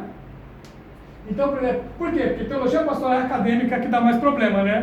Quem falou? Foi você que falou, né, pastor? Assim, às vezes o cara vai estudioso, e acontece, às vezes, o cara, porque ele acha, porque ele... Gente, isso é triste. Tem cara que acha que porque estudou teologia sabe mais que o pastor. Vocês já viram isso? Né? E o cara, de vez de ir lá para contribuir, ajudar a igreja, só atrapalha. Né? Porque tem que ser tudo do jeito dele. Aí ele acaba atrapalhando. Não é? Critica tudo. E o lado inverso também. Aí tem pastores que acham que se a pessoa, líderes que acham que se a pessoa fizer teologia acadêmica, ele perde a fé. Né? Aí se você fez teologia acadêmica, não deixa nem você pregar mais. Porque afinal de contas você estudou. Certo? Então essas tensões não precisam ser assim. Né? Então uma pode contribuir para a outra. É triste quando o cara acha... eu costumo dizer assim... Eu costumo dizer assim para as pessoas, quanto mais você estuda e mais você aprende, mais você descobre que tem que aprender. Não é? Tem até uma frase popular que a pessoa fala assim, eu não sou jovem o suficiente para saber tudo. Olha que interessante. Né? Quando as pessoas estão engatinhando no curso da teologia, ele já acha que sabe tudo. Ele só está engatinhando ainda. O Sócrates é ótimo nisso, quando ele fala assim, só sei que nada sei, né? Eu acho que o conhecimento ele parte da humildade, né? O crescimento ele tem que partir da humildade, né? E essa humildade tem que estar presente sempre no conhecimento teológico. Olha, tem coisa para eu aprender, eu preciso crescer. E fazer da teologia, isso é medieval que eu vou falar, mas é moderno. A teologia é serva da igreja. Olha que legal isso, né? Servir a igreja. E aí, gente, é servir e não atrapalhar, e não fazer bagunça, e somar, exatamente, somar. E honrar a Jesus, honrar a denominação que você faz parte e honrar a Jesus. Tem que honrar Jesus com seus estudos, sempre, sempre, tá bom? E claro, se você sentir, eu falo isso para as pessoas, a gente pode fazer alguma crítica? Pode, mas desde que seja com humildade. Olha, um dos testemunhos que eu escutei de um missionário, eu nunca esqueci, foi assim, ele estava numa reunião de missões, olha que interessante isso, e ele é um cara estudioso, pesquisador, né? Um homem de Deus, de oração. Ele fez uma reunião com a denominação que ele fazia parte e ele queria desenvolver um projeto missionário com os irmãos lá. E ele apresentou a sua proposta, mas ninguém aceitou a proposta dele. Não, o irmão falou assim, não, desse jeito a gente não quer, a gente quer que ele já fazer assim, assim, assim e assado. Sabe o que ele fez? Ele falou amém e foi orar. Falar, Jesus, olha, eu acredito que foi você que me deu essa ideia, eu acredito que ela é importante para a igreja, mas a igreja ainda não aceitou, a igreja ainda não concorda com isso. Né? Então eu coloco na mão do Senhor, se o Senhor acha que isso é para fazer, então que o Senhor abra os olhos, que o Senhor abra o coração dos meus líderes e que eles possam enxergar. E ele conta que isso aconteceu depois de um tempo, né? Ele se reuniu novamente com esses irmãos e os irmãos falaram assim, olha, irmão, aquela sua ideia lá, vamos tentar colocar em prática? Olha que legal, vamos tentar fazer do jeito que você falou? E o próprio pessoal abençoou e fez do jeito que ele tinha feito, mas ele conseguiu expor a ação. Olha que interessante, então não precisou se rebelar, não precisou arrumar briga, sabe? Isso que é importante. Então, e ele era um acadêmico, ele era um missionário, mas também era um acadêmico. Né? E as outras pessoas eram os pastores da igreja que ele fazia parte. E os pastores que iam mandar ele para o campo missionário, alguém ia manter ele. Né? Então ele falou assim, vou brigar com vocês, puxa vida, eu vou te sustentar lá, meu filho. Você vai brigar comigo, depois eu não mando o teu salário. Então é isso, gente. Então é importante isso. Então assim, olha, a teologia popular, a teologia pastoral e a teologia acadêmica, elas precisam andar de mãos dadas, uma precisa conversar com a outra, chegar em acordos e sempre com a humildade. Sempre com a humildade. Tá? Então é isso, a aula de hoje é isso. Espero que vocês tenham gostado. Tá bom? A introdução à teologia vocês fizeram hoje. Tá bom? Deus abençoe, tá, pessoal? Obrigado. Sei que eu passei do horário, desculpa. Que isso?